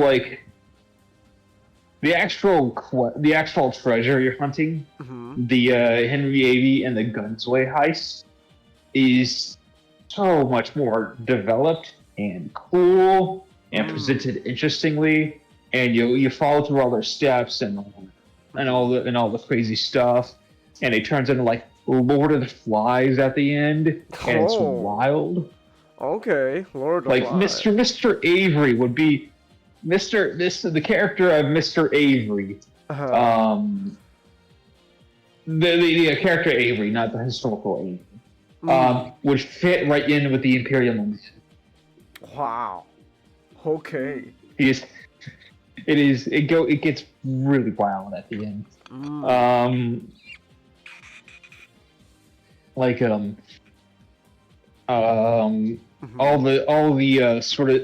It sort of drip feeds you, and then you get all these cool clues, and you go to these different settings, and it's really interesting. So next thing is that I would like, yeah. The thing I like about how the story, like the whole mystery aspects about the treasure on, it is actually kind of reflective of the characters. In a sense, too. because they are basically in the situation. Nathan finds himself in the situation that Henry Avery was at. It does sort of loosely parallel the characters. Okay. Which is a great thematic way to do this sort of stuff. but next is so the actual Uncharted has it's always its biggest strength was its characters. Nate, Sully, Elena, Chloe, Charlie Cutter. Not the villains previously. Lazarevich was probably the best, and he's not great. Good, but not great. Okay. And then you have Rafe and Nadine. Nadine, Henchwoman. Henchwoman? Okay. she's kind of mid. She mid? Okay. She's kind of like she's like the Uncharted like Uncharted, the regular Uncharted villains, like not really the greatest. Okay. It's she's good at her job, but she's not that memorable. Yeah. Okay. It's really annoying also when there's boss battle, two boss battles where she is literally invincible in those, and you're slated to lose, and I am not happy with that. Like that's okay. Like why not just make that into a cutscene? Yeah, either a cutscene or have actually make her not invincible and have an actual proper fight. Like I can get over it in the first one, but then the second one, you're challenging my suspension of disbelief. Like she's like what 100 something pound woman versus two full grown men. Oh, I guess she's... And then you still make her invincible. It's like I guess she's just that good. Well, yeah, that's the only logic is that, oh yeah, she's that good. The problem look, if they had that, like, even though they technically have, like, Nathan Drake has not been doing this for years, been in the game for like a couple of years now. I'm when you have like that 2-1-1, it's still two guys versus one woman. I can suspend my disbelief for the first one. Second one is like, all right, she should be fucking forward on the ground. Like it shouldn't be even funny. Like, but aside from that, she's okay. I don't really like her very much. Okay. It's not because of her character, but I mean, it kind of is because of her character. But she's kind of she has a stick up her ass, and then she's not fun. But the other villains, the main villain, is Rafe Adler. I think is his name. I think his last name was Rafe. I can't remember. Is easily the best villain in the Uncharted series. Wow. And it's like by a country mile. Chang's to say wow, but it's not hard. Yeah, it's really not hard. The other villains from the previous games aren't very spectacular. Alright. Yeah, they are not very fun. Like, Lazarevich is probably the best, and that's not saying much. It just boils down to what flavor of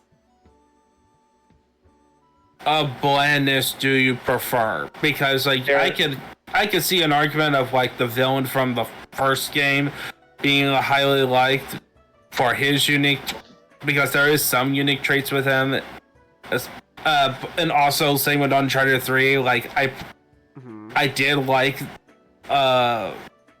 the whole dual villain, like the secret society aspect. I think the execution should have been a little bit better. Yeah, but like, again, like they're all like one-dimensional villains. Okay. Yeah, from like a pulp. Like they're very pulpy.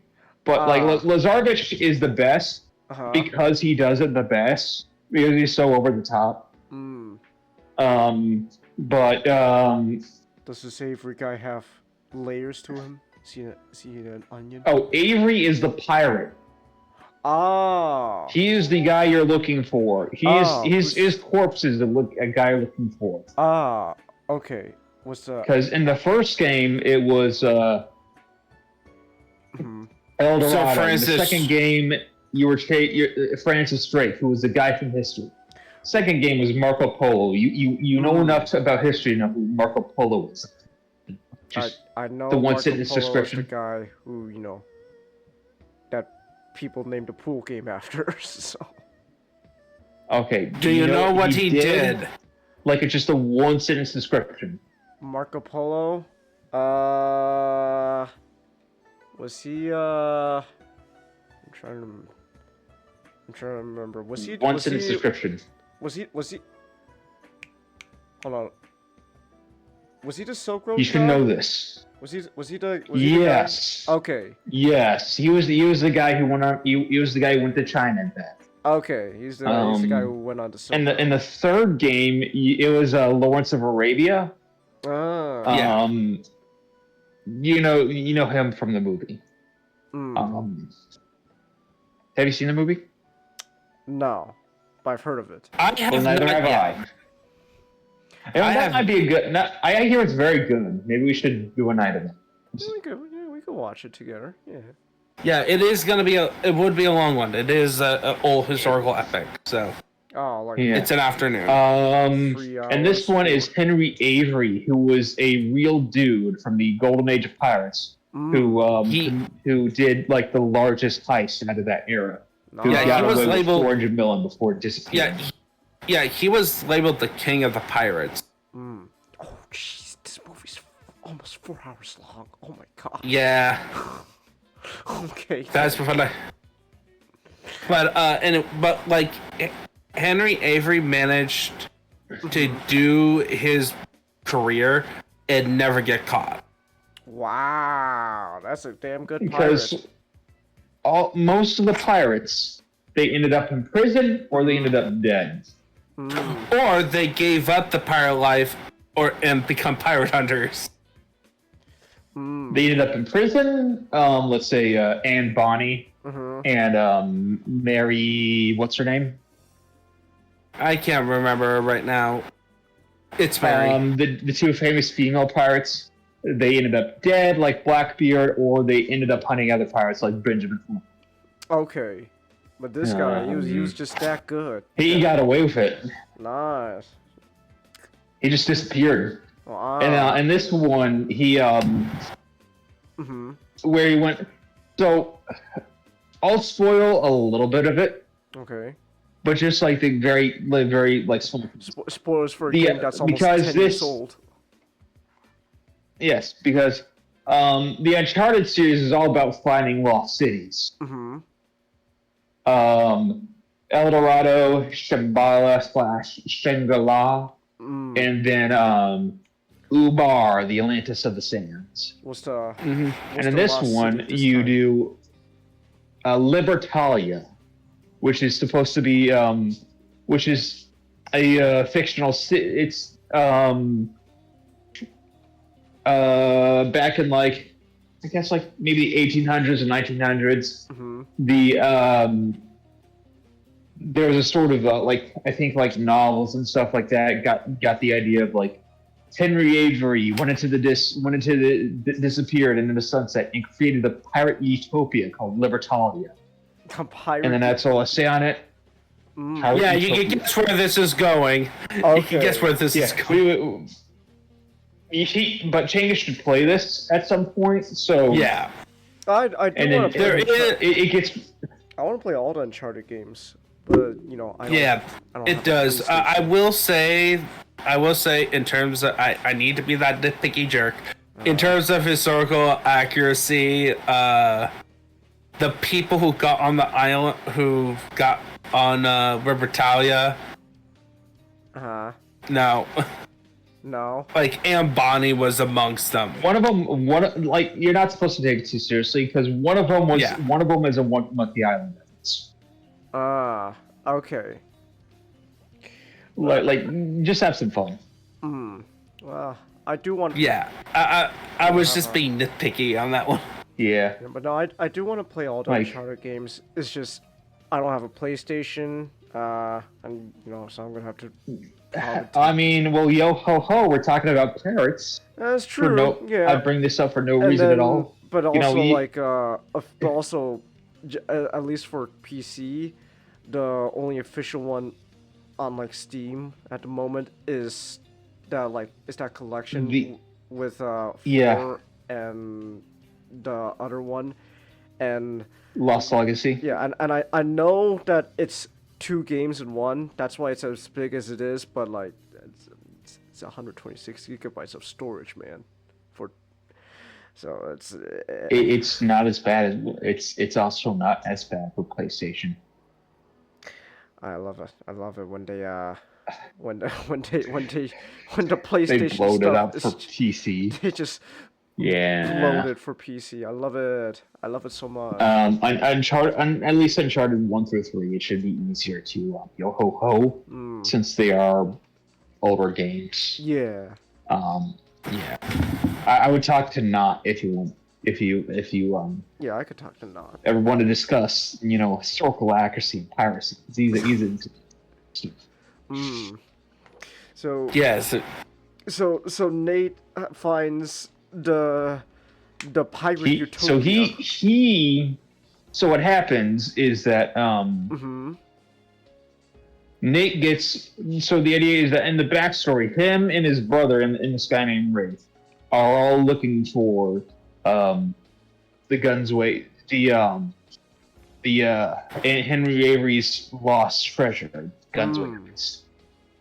But what happens is that they try to do it. This is before the entire trilogy. This is backstory. They try to do it. And you in get to play. Panamanian jail. You get to play the backstory. Oh, okay. It's This like happens like a in prologue. they try to do it in the Panamanian jail, but Sam doesn't make it out of there. It looks like he was shot. And Sam also, if you ever play the first 3 Uncharted games, if you're wondering, hey, where's any reference to Sam? That's because they completely made it up for 4. He's the long lost brother that came out of nowhere. I see. Okay. Yeah, that's why you had to play. They gave you levels to play through. But the game literally starts with a prologue where you get essentially Sam being the origin part of how Nathan gets his name. Okay. Yeah, but that's actually not in the prologue. That's a flashback later in the game. Okay. Yeah. But after that, it turns out that flash forward to after Uncharted 1, 2, 3, and Nathan is, he's living his nice little cushy life in his suburban home with Elaine, and they look adorable, and they're adorable together. And you're gonna be jealous they of are the video so game cute. character, fucking Naughty Dog.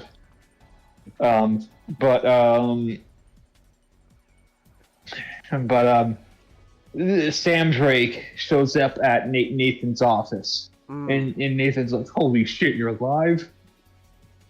Let's party!" And then Sam's like, "Hey, before you do that, the way I got out of prison, Nathan thought he was dead the whole time. Yeah. The way I got out of prison is because I was hooked up in the same room with Pablo Escobar." And old Pablo.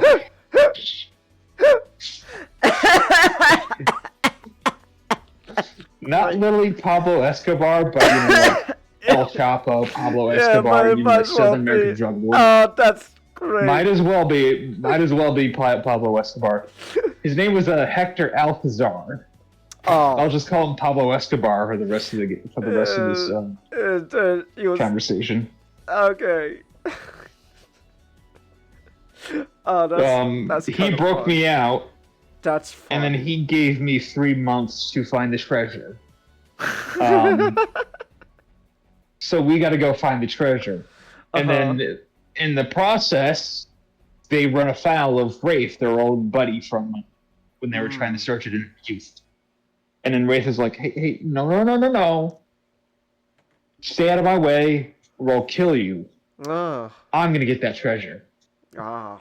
Because the thing about Wraith is that he is rich, but he's rich from inheritance, and then he's really insecure about that. Oh, so So he wants to find Henry's treasure and make a name for himself. Big out of that rich boy. Okay, Yeah. Rich boy Nipple Baby wants to make a name for himself. Yeah, and also the reason why, like he and Nate didn't like each other even when they were working together, but it definitely when Nate just like, all right, I'm done looking for the fire treasure. Wraith was still looking for it. So he's even more invested in like, no, I found this. You're not just gonna show up last minute and take my glory. Him and Nadine Ross, who owns Nadine owns Shoreline, a South American mercenary company.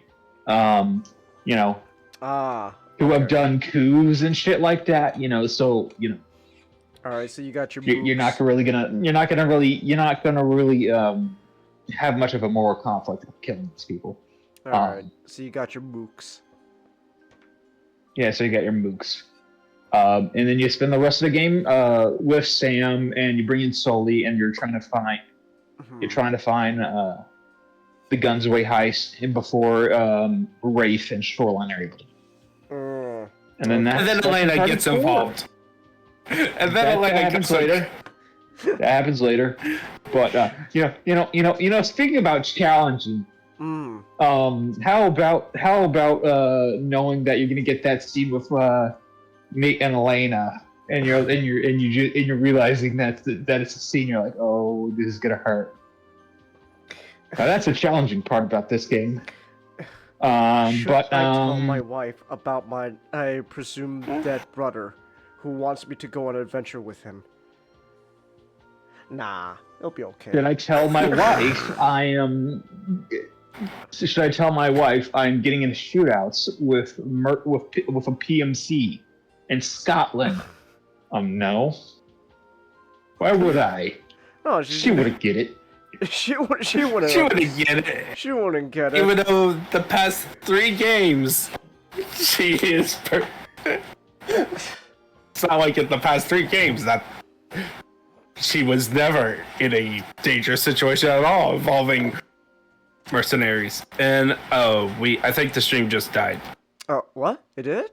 Wait, no, it's just my end. She wasn't there by your side the whole time you were fighting. Mercenaries, war criminals, in the Illuminati, and not to mention the Nazi zombies, the Yetis. She wasn't there for the gin, though. She wasn't there for the gin, so yeah, there you go. Not 100%, but and the characters are amazing. The new characters. Sam's great. Probably one of Troy Baker's. Troy for a while, for a long while. I mean, until now, it's just Troy Baker. He's gotten to that point where you just hire him for Troy Baker, but he did a great job with this. Yeah. It was up there with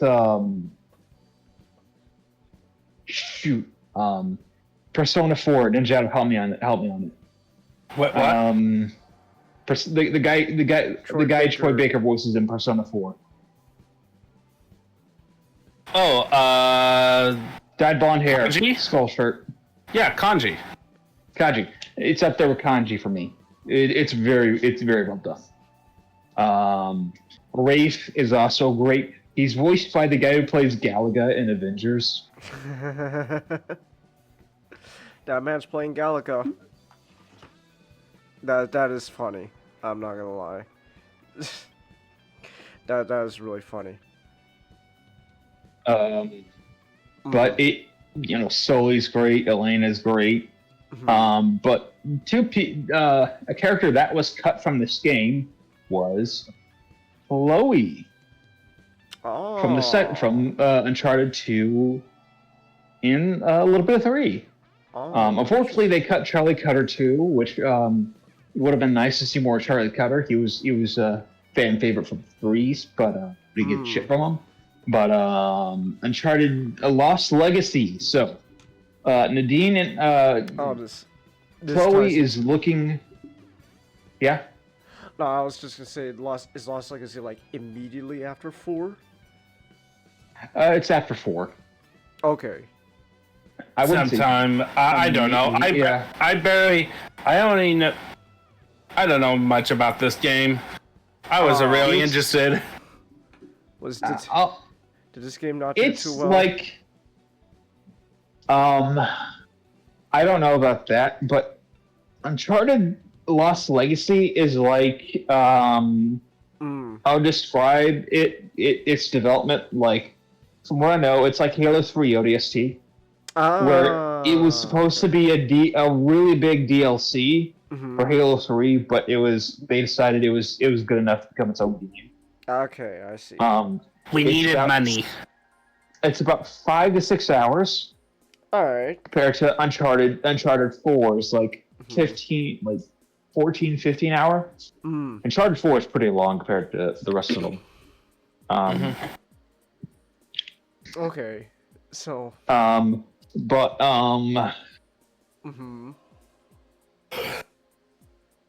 I don't even remember what the fucking treasure you're looking for is.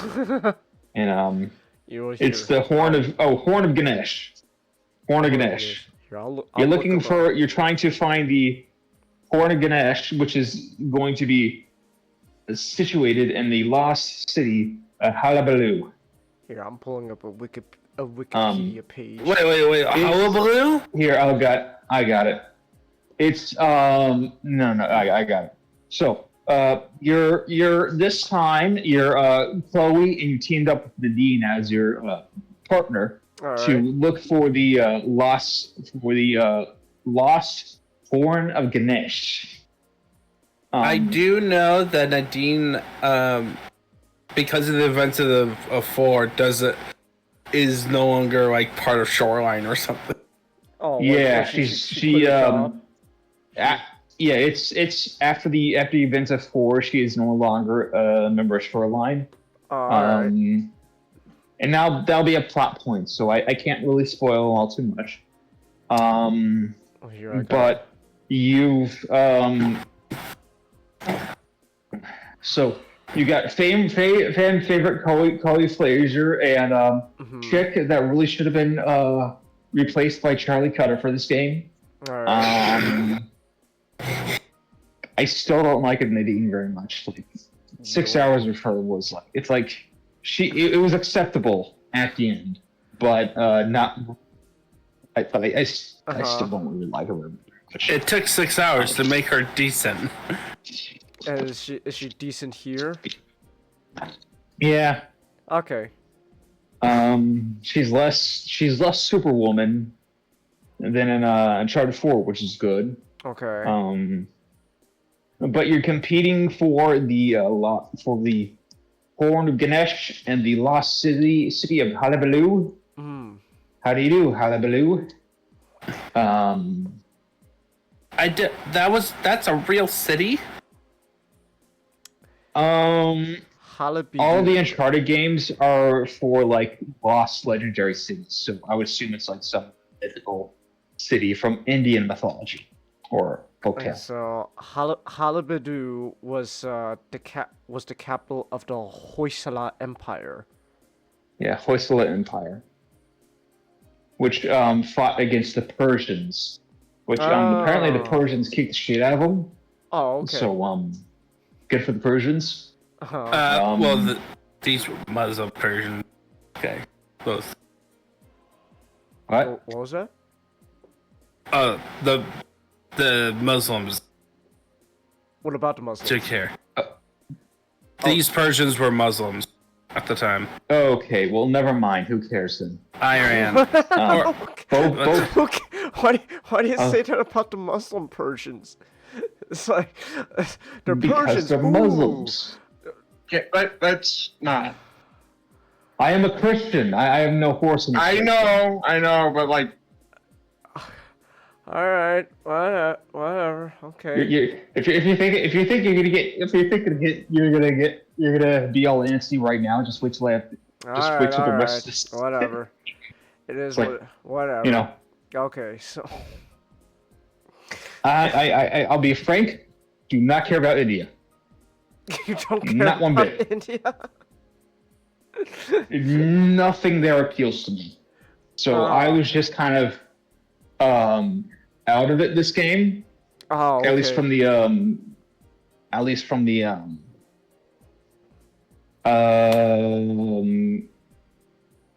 the treasure hunting quest aspect of it. All right. Chloe was there. Chloe was nice. You know, you're fighting against a sort of a warlord called Asav, he was all right. You know, like he's one dimensional, like the most of the rest of the Uncharted villains except for Rafe. Wasn't good as I would have to agree with Bricky's statement about this. You know, he's not as good as I'll be bringing up Bricky later, but he's not as good as Lazarevich, but he's probably on par with Marlowe from 3. Okay.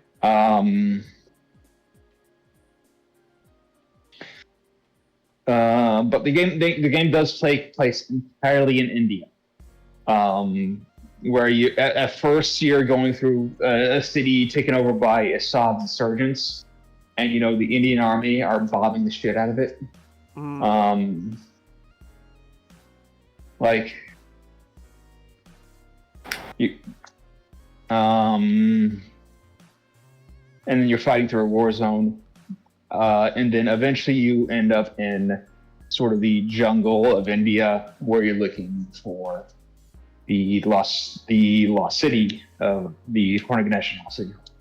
All Which right. there's one level. There's so each of the 4 Uncharted games previously had 22 chapters. This one has 9, and one of them takes up a big chunk of it because it's sort of a very open level, where you're driving in your 4x4.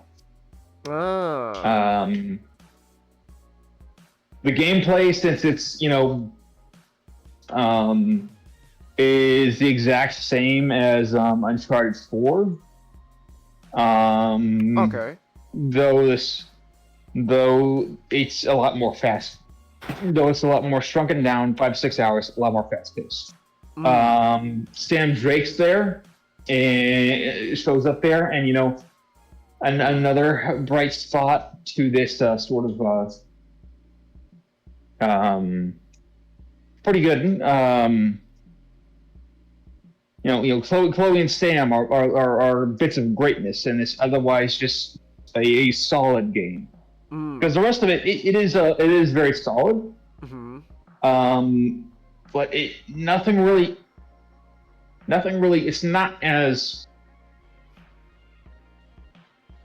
It doesn't reach the heights of the rest of the series. There's nothing that stands out too much. Okay. It's very consistent in quality, which I appreciate. It has some very good puzzles, actions. You know, same as Uncharted 4, so very good. Stealth's a bit better because you have a silent pistols. Climbing's Uncharted, so fun. But aside from that, I probably won't replay this game. Oh, okay. Like from what there's a description that I will steal from Vicky. It's like that one cupcake too much after a massive meal and dessert, and you're like, and now you're kind of like holding your tongue. You're like, I see. I'm not feeling so good. I see. Okay then. All right. But okay. would you? I don't know. Would you? I recommend. Again. I'd say it's a game that's at least worth one play. Mm. I'm probably not gonna pick it up again, but I think it was worth this one. It was worth the purchase. I enjoyed my time with it. Mm. But it's if I'm gonna go through the rest of the Uncharted games eventually in a few years down, I'll skip this. Yeah. Okay. It's not. It's not as good. It's not as flavorful or as good. It's not to my taste as the rest of the Uncharted games, and it's not. It doesn't really have the heights that the rest of the Uncharted games do. Okay. I see. All right then.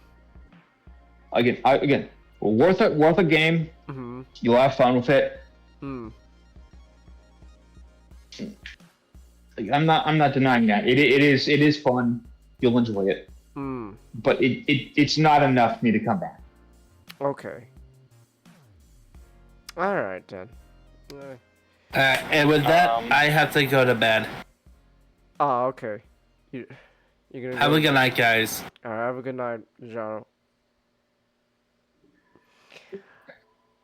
Okay then. At first I was like, man. At first, the first scene of Lost Legacy, I was like, man, this is, the streets are so nice to be India. There's not enough trash on the streets. And then I went over to the other side where these surgeons were, and I was like, oh man, this is the classic India I know. Oh, come on, man. It's like, dude, I want you to go and play. I know, I understand, but like, okay. I do.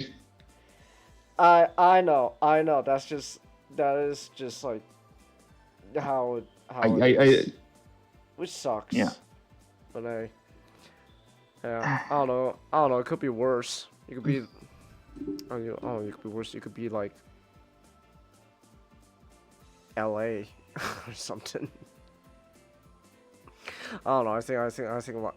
I think downtown LA is pretty bad, in my opinion. You're comparable to Indian cities. That's not good. Oh well. Hey, you know what though? You know what? Those trash and stuff, they'll all be taken care of once the aliens come and they kill us all, or when the robots come and take over. Who knows? I'm gonna bet on the aliens coming in and killing us all. Where's not? Where's not? I don't know. He's not online, so I'm guessing he's probably either went to bed early or he's busy with something. So well,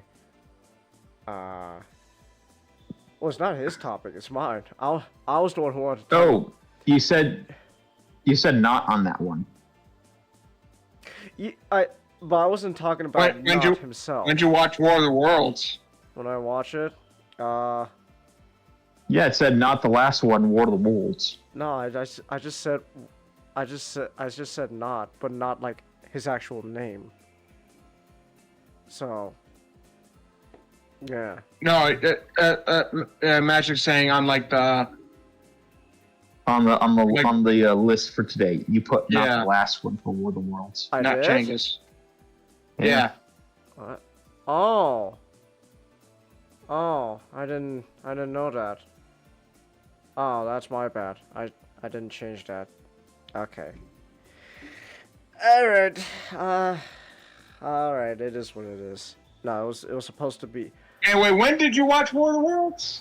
When I watched it last night. I had to. Without me? Did it without Nick. Yeah, because I. Nick, do you feel grateful this time because he's watching War of the Worlds? Hey, you know what? No. Hey, you know what? You were the one who started watching new Alien stuff on your own. So you know what? You didn't say we'd watch it together.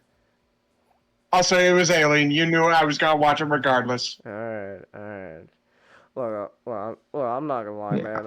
I'm not gonna lie. I just kind of wanted to see something. I just kind of wanted to watch a movie last night. and I figured I'll watch the Tom Cruise War of the Worlds. So, So Even when's the though we Tom said we were Cruise gonna running watch it scene? together. yeah, I know. Look, I'm not gonna lie. I'm not gonna lie. I'm not gonna lie. I kind of just forgot, and also I've been kind of just busy, and Yeah, I figured. and stuff. So, nah, okay. I'm not gonna lie though. I'm also not gonna really have too much to say about this. To be honest, it's just kind of something I just wanted to talk about because last time we talked Rate about this from a 1 to 10. a 1 to 10, like a 7 or 8. All right, there we go. Podcast over. Yeah, there That's we your go. topic. No, That's good enough. it's good enough. No, but really, no, it's all right. I like it. I like this. I like this movie, and there is also kind of a bias towards the Cruise himself. I've kind of become a big fan of him. Tom Cruise is a great actor. He is a legit, really good actor. I don't know. I don't know what it is about Scientology that like gets all these like really good actors to believe in it. So It was his wife. it was his wife. Oh really? Oh okay. Well, one of his ex-wives. Ah okay. Well, I don't know. It's just something I noticed. A lot of like these really good actors, like, oh man, they're pretty good, and they they believe in Scientology. It's like, oh, well, okay. I mean, they could believe in it. All power to them. But I got my own personal opinions on Scientology. But Mr. Cruise though, he's a legit really good actor, and yeah, he's really good here as well in War of the Worlds. I'm not gonna say too much about this movie. It's like when people think of War of the Worlds, most of the time they're gonna probably be thinking about this movie. So like this is a movie that most people know and already a lot about. This was directed by Mr. Spielberg. That's right, the Steven of the Spielberg. Ooh. And yeah,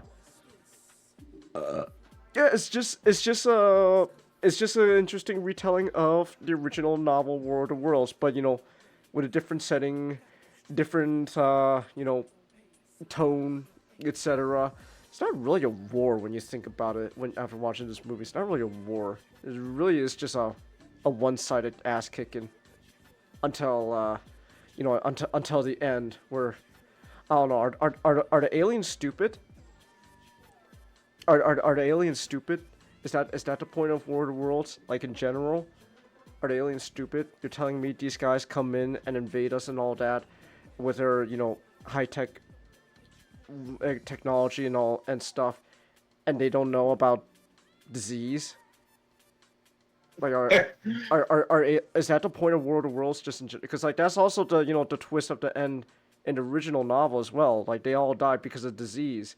So like are the aliens just stupid? Is that the point? So it honestly does. I think honestly it kind of gets a little bit worse here on the aliens part, about them being stupid in this, specifically in this movie, because they make it a point that like, oh, they've been like observing us for like so long now, like they're They couldn't know about. They couldn't have known about this. like their tripods have been buried on Earth for like millions of years by now, like even before these great cities were built, and they've just been spying on us. And all this time they didn't know about the common cold? Are the aliens stupid? So, I don't know. No, but the big thing I really want to talk about this movie though, and it's just kind of something I kind of talked about briefly last time when we were talking about the Ice Cube War of the Worlds, is how War of the Worlds is very much supposed to be like a story of like aliens, us fighting against the aliens and all that, but also kind of the conflict reflecting the time period the story set in, like how the original novels like kind of like like before World War One, so like it's, and then like a lot like how the conflict is portrayed is very much kind of like World War One. We got, oh my gosh, the aliens are using some kind of new high-tech biological weapon. It's just mustard gas. Like the aliens just created mustard gas. That's what it is. That's their high-tech biological weapon. The aliens just created mustard gas. So there's that, and then and despite how bad that movie is, you know, at least the intention is still kind of there with the Ice Cube one about sort of trying to reflect the time period it's set in. Doesn't really do it well, but it's a thing. But the aliens eat the data. the aliens did eat the data. They did. So, but what's really interesting about this one, the 2005 one, that like most people think about when it comes to War of the Worlds is this is very much this is very much post 9/11. That's like the best way I could describe this movie. This is post 9/11 War of the Worlds, where it really does feel like it wants to reflect the feelings people had during and after 9/11. Because this is 2005, like it's only been what 4 years since 9/11. So like, look at the they hit the second tower. They hit the second Charlie, tower. they hit the second tower. The aliens hit the second tower. Look at the channel. It doesn't matter which Look channel. at the channel. Turn on the It TV. doesn't matter. Turn on TV. Doesn't matter which channel. But Hey, like, Tron, you didn't know what 9/11 was until 2004. but yeah, like this is only 4 years after 9/11, and you're like, the war on terror is like probably like really starting to ramp up by now. So like, this is very much like, yeah, this is 9/11 War of the Worlds, like how like the idea of like these, you know, these aliens invading us almost being like a one-sided ass kicking. It very much feels like that feeling of, you know, American invincibility just being shattered after 9/11. Because it really is fascinating how like before 9/11 like disasters and alien invasions and all that were portrayed very differently, and then after 9/11, like that, you know, that feeling of like invincibility is just gone. it's over. It's destroyed. So now whenever like now there's, you know, these like aliens invading us, feels like almost like that feeling of invincibility gone. Like, no, we don't stand a chance against these aliens. This is just a one-sided ass kicking. It's like 9/11 on steroids, but everywhere. Like the scene where like the aliens are like, you know, disintegrating people with like their heat rays and stuff. Like Tom Cruise comes back into his home and it's like covered in ash and all that. That's very much feels like how like, you know, like you see those photos like people after like the towers fell, like they're covered in like dust and ash and everything. Like it's like, yeah, this is the 9/11 War of the Worlds going on.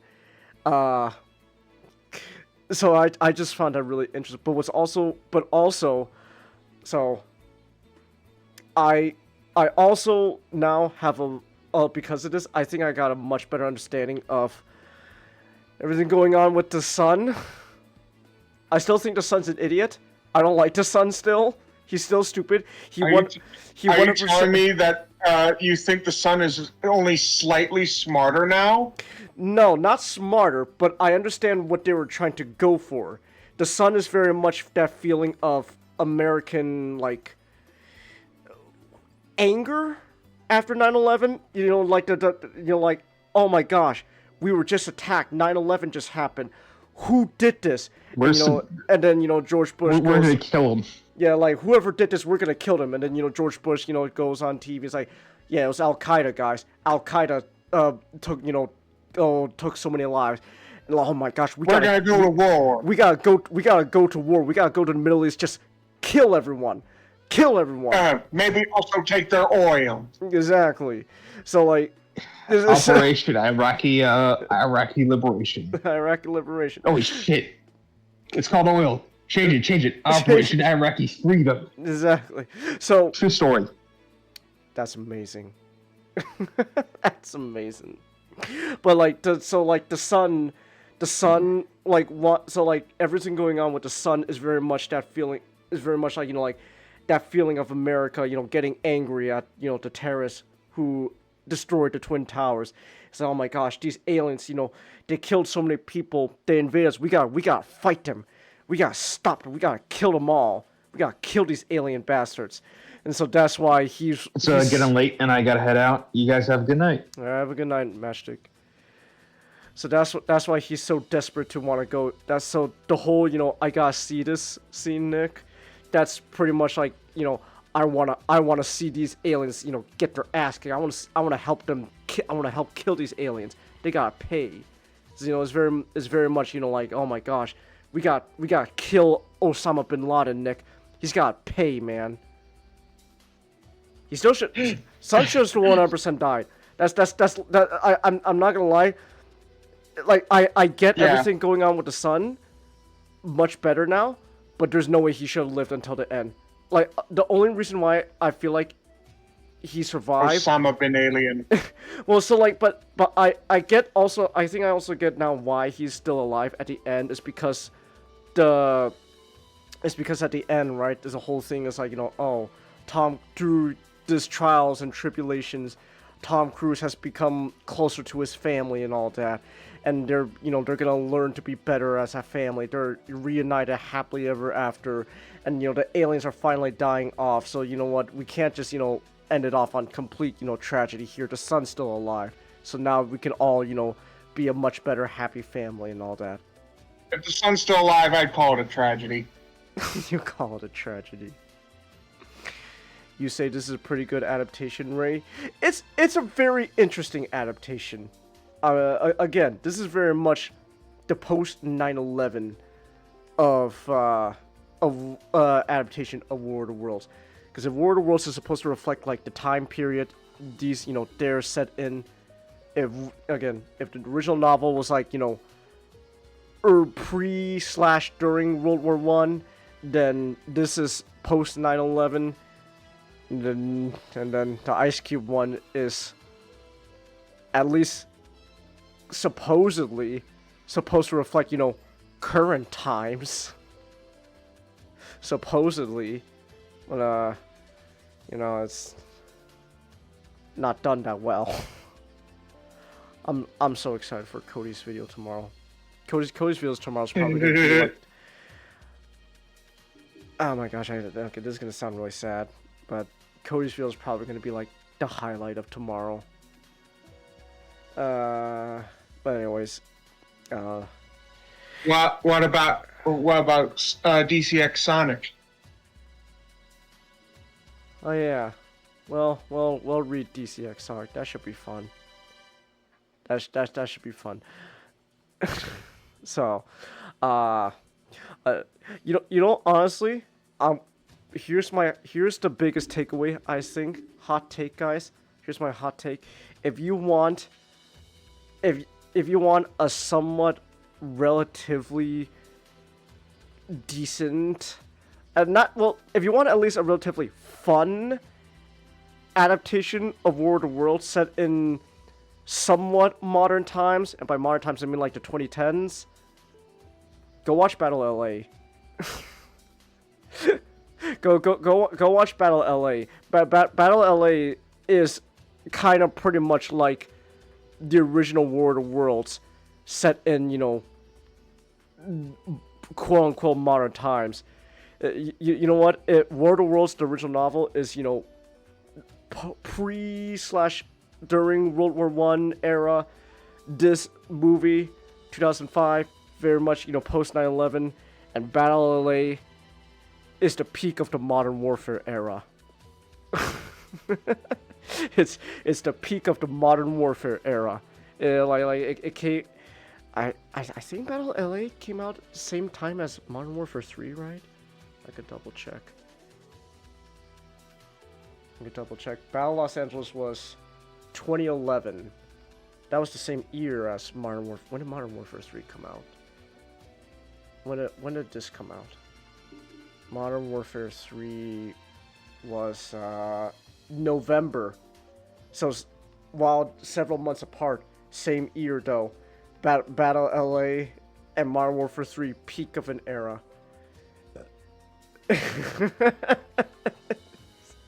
Peak of an era. So hey, you wanna not. I'm not saying it's like the best, but like if you want at least like a fun, modern War of the Worlds adaptation, set like modern times, watch Battle LA. Or you could watch Ice Cube's one. I don't know. You do you. But yeah. But no, it's just. But yeah, it's just kind of interesting to see how 2005 War of the Worlds really does reflect the period it was set in. It's also interesting though when you think about this movie very much, you can tell this is very much influential in like a lot of like alien invasion stories going forward from here. That like that feeling of like, oh, these aliens are just so much more powerful than us. This is a one-sided ass kicking. But then again, at the same time, it's interesting because this is kind of Independence Day kind of had a similar idea of the aliens just being so much more advanced than us, and it's just a one-sided ass kicking. The aliens in Independence Day also had like shields and all that over their machines, but at the same time, again, the tone is so different because 9/11 didn't happen yet when Independence Day happened. So, but like here you can tell this is like 9/11. So there is that. So, but like, I don't know. These movies are influential.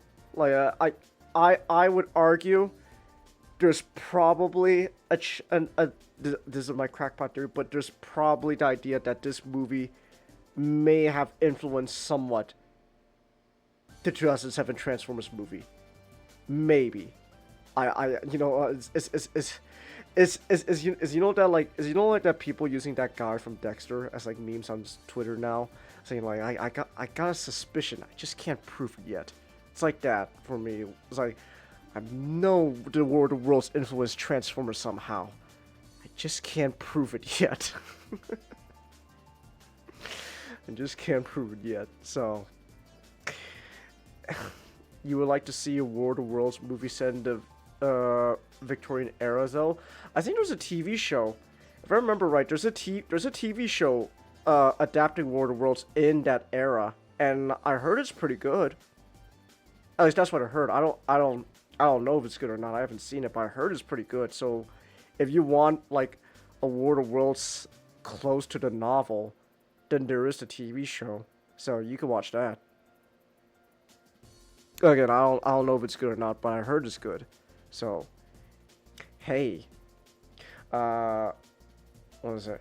Oh yeah, also just real quick, one last thing though I gotta mention though, War of the Worlds is fun because this is the fourth, at least this one, the Tom Cruise one, is the fourth highest grossing movie of its time in 2005. War of the Worlds won a gross just like a little bit under 100,000. It grossed. It's number 4. It ranks over King Kong by a little bit under $100 million, and then it's only beaten by The Chronicles of Narnia, Star Wars Episode 3, and Harry Potter and the Goblet of Fire. Those Harry Potter movies, man, they took the world by storm when they were coming out. Yeah. Like, man, those movies were just, they took the world by storm. So, there's that. Also, if you want to know something funny, the 6th highest grossing movie of 2005 that year was Madagascar. Madagascar beat Batman Begins. Wow. Batman Begins was only the 9th highest grossing movie of that year. It was beaten by Charlie and the Chocolate Factory. Wow. Yeah. You know what surprises me? Actually, it doesn't surprise me. I don't know why I said surprise. You know what I regret? That I never got to see the original Madagascar in theaters. Same.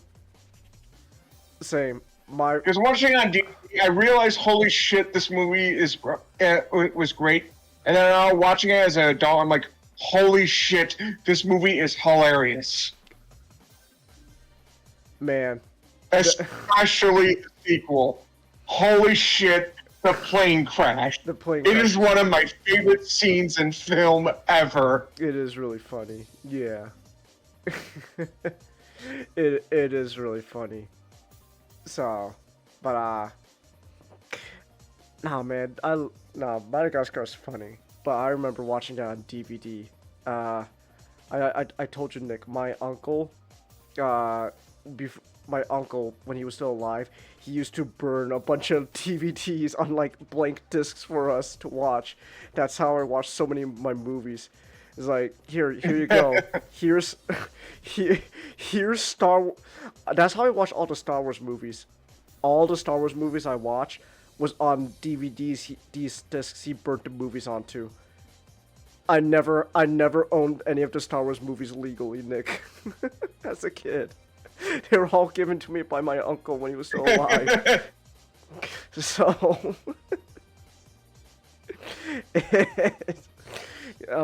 you know what I should do? You know what I should do? Next time I go, see my uncle's grave. You know what I should do? I should place like a burnt DVD on his thing, like, hey uncle, you're probably remembering up in heaven right now about those times you burnt DVDs for me. So here you go, man. Here you go. Here's a burnt DVD, just like you used to do for me. So...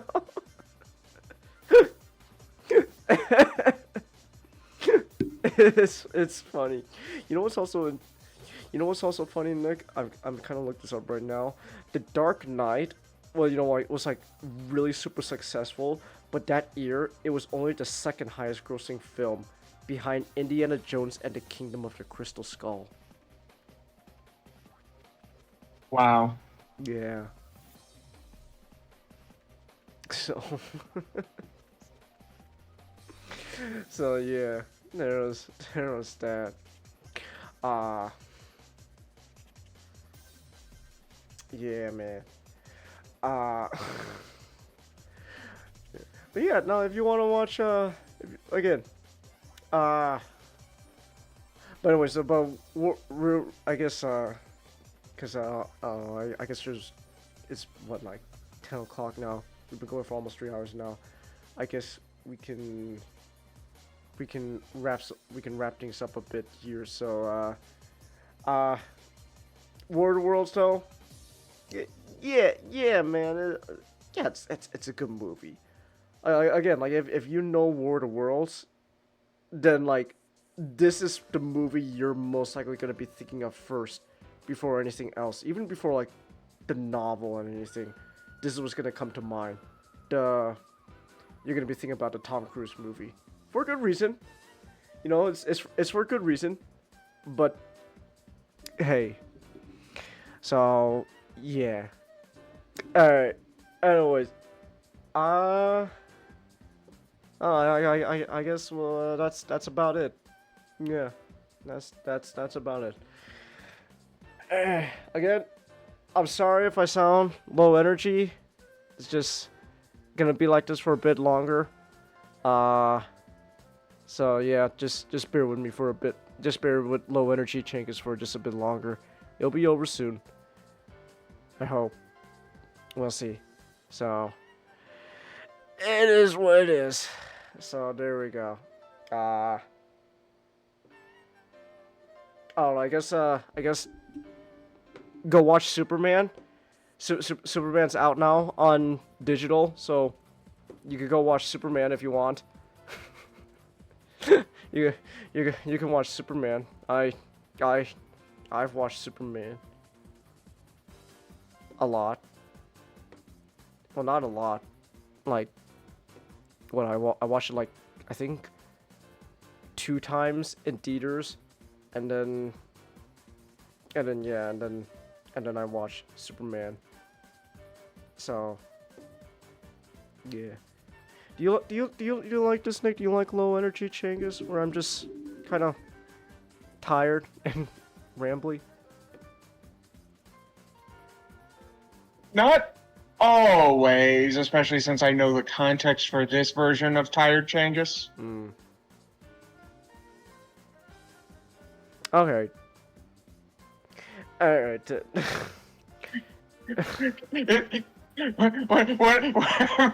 Because I know the context, I just feel bummed out. I'm like, oh man, because I can feel how bummed you are. I wouldn't call it bummed. It's more like I know, but like that's probably, yeah, exasperated, whatever that word is. So, all right. Anyways, thank you.